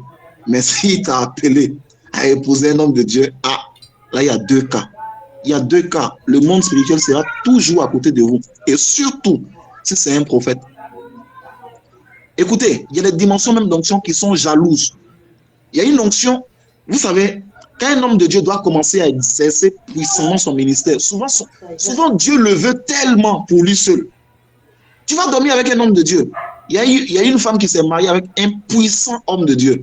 Et dans la période là, le Seigneur voulait uniquement être le seul avec l'homme de Dieu. Donc le gars, il est couché avec sa femme. Quand elle se réveille là, elle est par terre. C'est pas Marie de nuit, hein, c'est l'onction qui la soulève, qui la projette par terre. L'onction la prend, les anges là, la soulèvent, ils la mettent par terre. Et puis lui, il n'a qu'à rester seul sur le lit. Il va prier avec Dieu. Il ne faut même pas qu'il soit déconcentré un peu même. Quand tu étais marié à un prophète, c'est joli, hein? Joël Francis Tatou, Ezekiel Sankinka, qui encore même? Passion Java, être la femme de l'homme de Dieu, tu es là, c'est bien joli. L'homme de Dieu à côté, tu es à côté, on vous prend les photos, vous servez Dieu ensemble. Mais derrière, là, il y a des choses dont tu n'as même pas idée. Tu dois être ton mari, et puis l'onction te met par terre. Tu te réveilles, tu es par terre. Aïe! Lui-même, il ne sait même pas. Il est en train de prier. Doucement, ou bien il est en train d'adorer Dieu. Ou bien soit, mais il est en train de dormir, il ne sait même pas ce qui se passe. Tu veux te coller à lui, tu veux dormir sur sa partie. Le Seigneur dit non, je le veux pour moi seul aujourd'hui. Le Seigneur te prend, toi sa femme, qui l'a marié légalement. Le Seigneur te prend et puis te met par terre. Et le prophète Élie Pada, il était en train de parler de ça. Il dormait. Il était couché sur le lit, il parlait en langue, il était là. Et puis sa femme a voulu mettre sa tête sur sa poitrine. Quand elle a mis sa tête sur la poitrine de l'homme de Dieu, là, automatiquement, elle a été électrocutée par un courant. Le Seigneur dit, et là, on dit, ah! Mais dans la période, là, le Seigneur ne voulait pas. Bon, il n'allait pas la tuer, Dieu ne va pas la tuer. Mais Dieu lui a montré que dans cette période-là, c'est lui seul. On peut partager Marie d'ailleurs comme ça. C'est ce que Dieu fait. Dieu, c'est un Dieu jaloux. Dieu, si tu maries un homme de Dieu qui n'a pas un appel prophétique, tu es sauvé. Mais s'il a un appel prophétique, il s'intéresse trop à la puissance, les mystères, la voyance, le prophétique, les miracles. Chérie Coco, ma fille, il faut bien réfléchir. Marier un homme de Dieu, c'est un lourd appel, très compliqué à gérer. Je dis bien très compliqué à gérer. Tu vas aller dormir avec quelqu'un et puis les anges te prennent, te mettent par terre. On dirait Marie de nuit. Oh, ce sont les anges de Dieu. Parce que dans la période là, Dieu dit c'est moi. Je ne veux même pas que tu sois à côté. Et il y a une dimension dans laquelle quand tu veux entrer et que tu es serviteur de Dieu, tu dois dormir seul. Tous les hommes de Dieu qui ont passé un niveau dans leur appel ont des chambres spéciales. Oui. Où ils dorment seuls.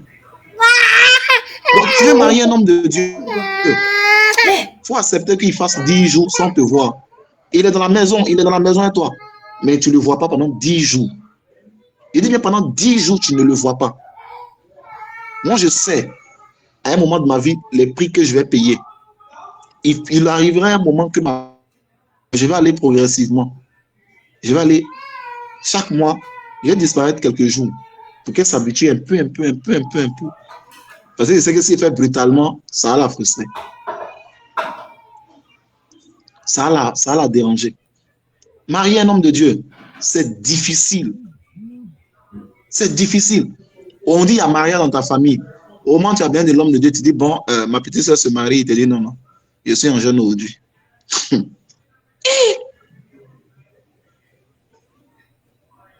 L'évangéliste Reinhard Bonnke, il était au chevet de son lit et puis il chassait des démons. Sa femme dit, mais tu dors et puis tu chasses les démons. Il dit, ah bon? Maman, il ne savait même pas qu'il chassait les démons. Quelqu'un qui est en train de dormir, qui est en train de chasser des démons. Alors que toi, tu aurais voulu être dans une romance, être sur le lit avec un homme de Dieu, regarder un film, bras dans bras, love dans love. Non, non, non, non. Marier un homme de Dieu, c'est quelque chose de bizarre, très bizarre. Le monde spirituel est à côté de vous chaque jour. Les anges se présentent à toi. Les esprits mauvais aussi peuvent se présenter à toi. Donc, quand tu t'en maries homme de Dieu, il ne faut pas te dire que c'est ange seulement tu vas voir. Tu peux voir aussi des démons. Tu peux voir aussi des anges. Mais c'est ça, marier un homme de Dieu. Il y a beaucoup d'avantages, mais il y a aussi ces inconvénients-là. Si ça ne compte qu'à moi seul, moi, si j'ai une prière, ce n'est pas moi qui appelle. Si Dieu t'a appelé, ça veut dire qu'il faut te préparer. Il faut te préparer à ne pas voir l'homme de Dieu. Un homme de Dieu qui a une certaine dimension d'onction, tu ne le verras pas tous les jours. Parce que les hommes vont consommer ton mari. Le monde va le consommer. Il y avait la femme d'un homme de Dieu qui se plaignait, Duncan Williams. Sa femme se plaignait, elle ne voyait pratiquement pas son mari. Dans la semaine, il peut se voir 2 ou 3 fois. Elle dit, mais c'est quoi ça? Tu sais ce que le Saint-Esprit lui a dit? Le Saint-Esprit lui a dit, c'est parce que même je le laisse entrer un peu là, que tu te plains, non? Tu vas voir. Il dit, elle a fait 2 ans sans voir son mari comme ça. Il dit, même son mari sans prêcher, elle ne le voit pas. Le Saint-Esprit dit, tu n'as rien vu. Elle a fait 2 ans sans voir son mari, sans le voir. Il dit 2 ans. Quand elle apprend qu'il est dans une ville, quand elle prend son cas, elle s'en va là-bas. On dit, il est déjà parti. Quand elle s'en va, on dit, il est déjà parti. Pendant 2 ans, elle n'a pas vu son mari. À la 2e année, il est rentré. Le Saint-Esprit dit, tu vas te taire ou bien tu vas te plaindre toujours. Elle dit, ah, papa, il me taire. Ouais. Eux là, c'est appel prophétique pur. Hein? Appel prophétique pur. Appel prophétique pur. Ils ont été appelés au prophétique pur. C'est l'appel prophétique pur. Duncan Williams prie 18 heures. Tu allais marier un homme de Dieu qui prie 18 heures par jour. Il te dit que lui, il doit faire ça pendant 6 mois. My God! Marier homme de Dieu, c'est une lourde responsabilité. Hein? Tu dois te marier avec quelqu'un qui dit, lui, il doit prier 18 heures par jour pendant 6 mois. Donc, pendant 6 mois, tu es dans le mariage avec quelqu'un et puis vous ne voyez pas. C'est ça, aller marier un homme de Dieu. 6 mois, tu ne vois pas ton mari. Parce que le Seigneur le veut. Moi, je te préviens, si tu es femme, qu'un prophète ou un homme de Dieu te fait des avances, pardon, il faut aller bien prier. Si tu es ma fille, hein, tu écoutes ce message. Si un homme de Dieu te fait des avances, même si tu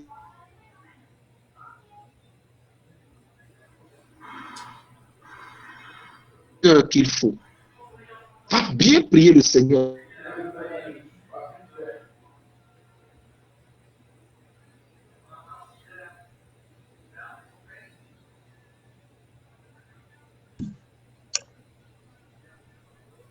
Elle a pris 3 jours. Il dit bien, elle a pris 3 jours de jeûne sans manger, sans boire. Pour réellement accepter de se marier avec le prophète là. Parce qu'elle sait que ce n'est pas musulman. Il dit tellement eux-mêmes, ils ont exagéré là. Ils n'ont pas une nuit de noces. C'est-à-dire leur nuit de noces là. Ils sont allés faire programme de prière. Bon, là aussi, c'est une exagération. Hein. Mais bon, ça peut arriver. Hein. Le prophète Kakou Sévérin n'a jamais, j'en ai ri. Le prophète Kakou Sévérin n'a jamais vu son enfant naître. Il a eu 4 enfants. Quand ses enfants naissent, il n'est pas là. Il est en train de faire programme. Tu imagines ça? Tu dois te marier avec quelqu'un qui doit t'accompagner à l'hôpital, être à côté de toi pour te soutenir. Il dit, appelle ta maman, appelle tes soeurs, appelle mon petit frère, allez-y à l'hôpital. Et puis lui, il est allé prêcher. Ses enfants naissent derrière lui. Parce que Dieu le veut. Parce que Dieu veut ça. Marier un homme de Dieu, c'est vraiment compliqué. Sincèrement, c'est compliqué. Je ne vous mens pas. Mais c'est merveilleux à la fin. Parce que les gens vous admirent.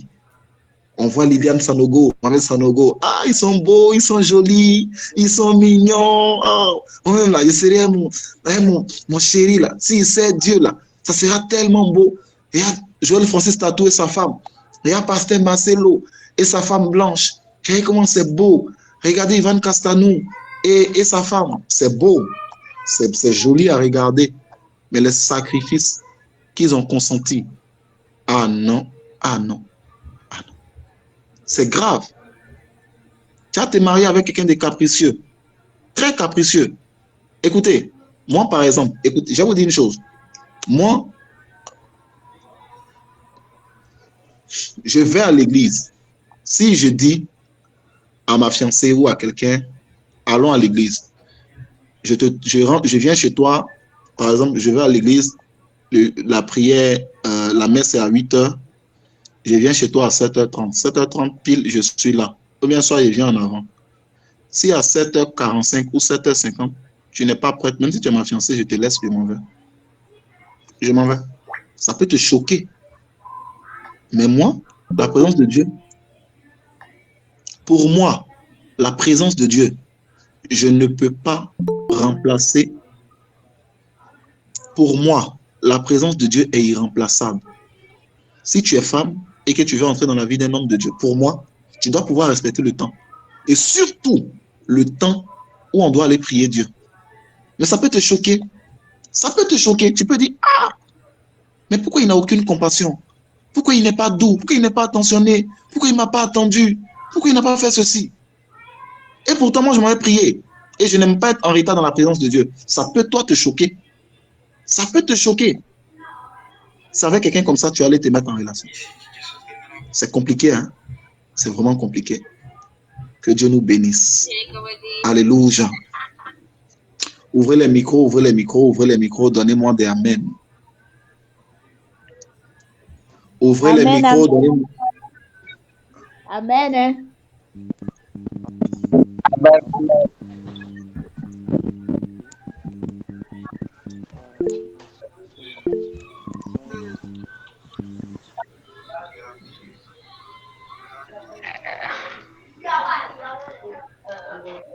Amen. Ok. Écoutez, le samedi prochain, je vais prêcher sur un thème vraiment important. Le thème, c'est briser les forces anti-mariage. Comment est-ce que beaucoup de jeunes filles sont passées à côté de leur mariage, ou elles sont rentrées dans une relation où l'homme ou la femme de ta vie, tu l'as raté. Tu as raté, c'est la personne qui te convenait, la personne qui allait t'aimer, avec qui tu allais être heureux, tu es passé à côté de ça. Briser les forces anti-mariage, ça c'est un thème de délivrance, de prière. Je prends la parole à 19h10. Normalement, à 21h00, je dois fermer le salon. Je ferme le salon. On finit de prier à 21h00. Donc déjà à 19h10, soyez là nombreux. À 19h10, soyez là déjà. Parce que je prends la parole très tôt. Parce que ceux qui sont arrivés maintenant, ils sont arrivés à la fin. Ils n'ont pas écouté tout le message. Et pourtant, c'est un message vraiment qui nous a fait beaucoup de bien. Donc, pour le samedi prochain, je prends la parole très tôt, à 19h10. Je vais prêcher sur les forces anti-mariage. Il y a une femme là, elle a raté son fiancé. Elle a attendu l'homme de sa vie là pendant 23 ans. C'est après 23 ans qu'il est revenu la marier. C'est-à-dire qu'elle s'est mariée vers 50 ans. C'est-à-dire qu'elle avait 20 ans, le gars est parti, elle a eu 53 ans, et puis le gars est venu la marier. On appelle ça les forces anti-mariage. Et il faut les briser. Il faut briser les forces anti-mariage. Il faut briser les forces anti-mariage. Satan peut te faire, il va faire en sorte que tu aies une relation avec une mauvaise personne. La personne va consommer tes années, et puis paf, il sort de ta vie. Ce sont les forces anti-mariage qui font ces choses-là. Donc, le samedi prochain à 19h10, je prêche sur briser les forces anti-mariage. C'est grave, Boris, c'est grave. Beaucoup de jeunes filles ont raté le mari de leur destinée, le mari de leur vie. Elles sont passées à côté. Beaucoup de jeunes filles. Il y a une même qui s'est mariée à un sorcier. Et elle était couchée sur le lit là. Le gars, il est sorti de son corps. Et puis, en pleine nuit, le Seigneur la réveille. Elle entend le monsieur dire, elle pensait qu'elle était forte. Maintenant même là, elle dort, elle sorcellerie, là, elle va comprendre. Donc, elle demande maintenant à l'homme de Dieu, je dois divorcer ou bien je fais quoi? Parce que la Bible dit, quand je vais marier, je ne divorce plus. Mais elle est mariée à un sorcier, on fait quoi? Maintenant, elle va faire un autre songe. Ou dans le songe, elle va voir son réel mari, mais il y a une barrière, il y a un mur entre elle et ce mari-là. C'est comme si le mari il est quelque part, et puis elle est quelque part, mais les deux ne peuvent pas se rencontrer. C'est ce qu'on appelle les forces anti-mariage. Briser les forces anti-mariage. Et ce n'est pas seulement pour les femmes, hein. Il y a beaucoup de jeunes qui vont entrer dans des relations où Satan va te mettre en relation avec une jeune fille qui va détruire ton cœur, qui va briser ton cœur. Ce qui va faire que tu seras méfiant vis-à-vis des femmes. Tu n'auras plus, il te sera difficile d'aimer une femme. Et quand c'est difficile d'aimer une femme, lorsque la réelle femme de ta vie va entrer là, tu ne pourras pas discerner parce que tes yeux seront déjà aveuglés par les blessures intérieures là. Et tu risques de la chasser, ou tu risques de la faire souffrir, puis elle va partir. On va briser les forces anti-mariage le samedi prochain. Mais je serai très ponctuel. À 19h10, moi je prends la parole pour finir à 21h00. Et à 19h10, je vais prêcher pendant près de 50 minutes et nous allons beaucoup prier. Donc le samedi prochain, connecte-toi à l'heure. Tabari, il ne faut pas oublier. Il peut fermer son micro. Bon, attends, je vais fermer son micro. Non.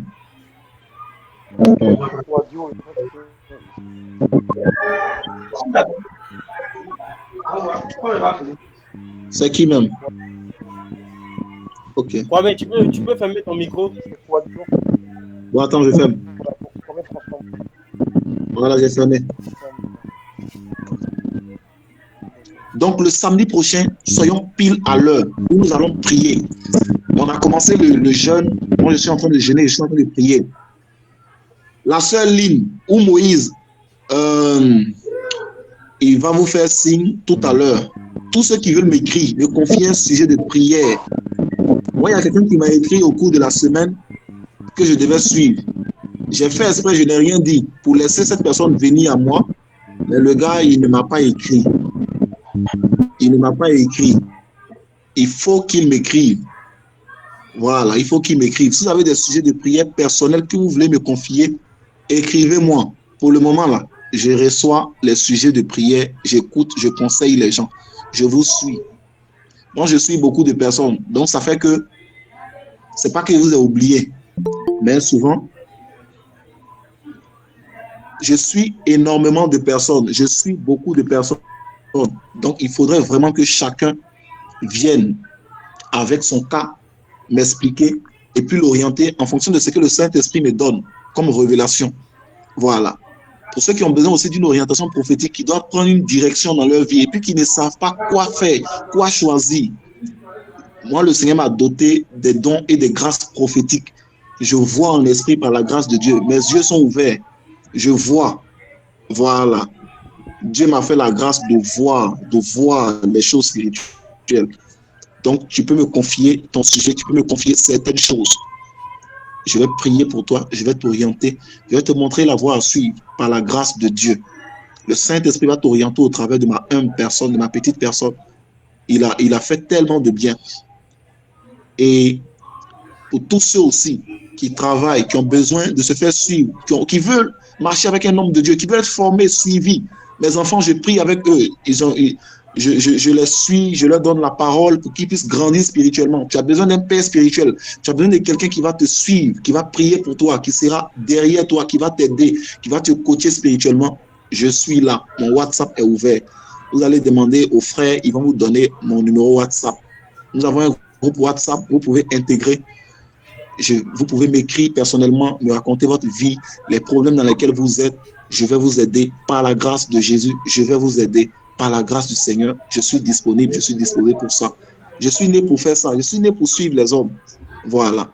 Pour tous ceux aussi qui travaillent, qui ne comprennent pas, qui ne comprennent pas pourquoi leur vie est bloquée financièrement, payez vos dîmes, donnez vos dîmes, donnez vos dîmes. Si tu veux comprendre pourquoi donner sa dîme, il y a tout un enseignement derrière, je peux t'expliquer. Tu vas aller prier pour que le Seigneur te convainc.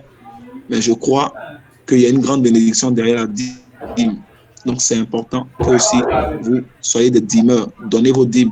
Parce que moi-même, je donne ma dîme et je sais ce que la dîme m'apporte, quel équilibre ça apporte à ma vie. Moi, aujourd'hui, j'ai dit aux gens, je ne peux plus jamais être pauvre sur la terre parce que Dieu m'a montré les secrets de la prospérité divine. Le secret de la prospérité divine, c'est dans le donner. Celui qui donne reçoit. Donc, dans l'œuvre de Dieu, je n'ai pas peur de donner. Et le Seigneur ne m'a jamais déçu. Dans les moments compliqués, quand j'ai donné au Seigneur, il ne m'a jamais déçu, jamais, jamais abandonné. Voilà. Donc, Moïse, tu vas conclure le temps avec tout le monde. Que Dieu te bénisse. Amen. Comme béni pour tous mes frères ici présents, pour tous ceux qui sont là. Alors, on va y assez rapidement. On a pris aussi beaucoup de temps. Que Dieu soit béni pour la vie de chacun d'entre nous, pour ceux qui sont restés jusqu'à présent, jusqu'à ce moment. Dieu vous bénisse, que Dieu vous bénisse de tous vos temps de sacrifice, de tout votre temps que vous avez passé avec nous, et qu'il vous le rende vraiment au centuple à chaque niveau de votre vie, dans le nom puissant de Jésus-Christ. Alors, pour juste rappeler certains détails, alors, comme le Père a dit, pour ceux qui veulent faire des offrandes, pour ceux qui veulent faire la dîme, ainsi de suite, il y a des numéros verts, ou sinon la personne qui t'a invité à ce temps-là, tu peux aller après voir cette personne-là, elle va te communiquer un numéro.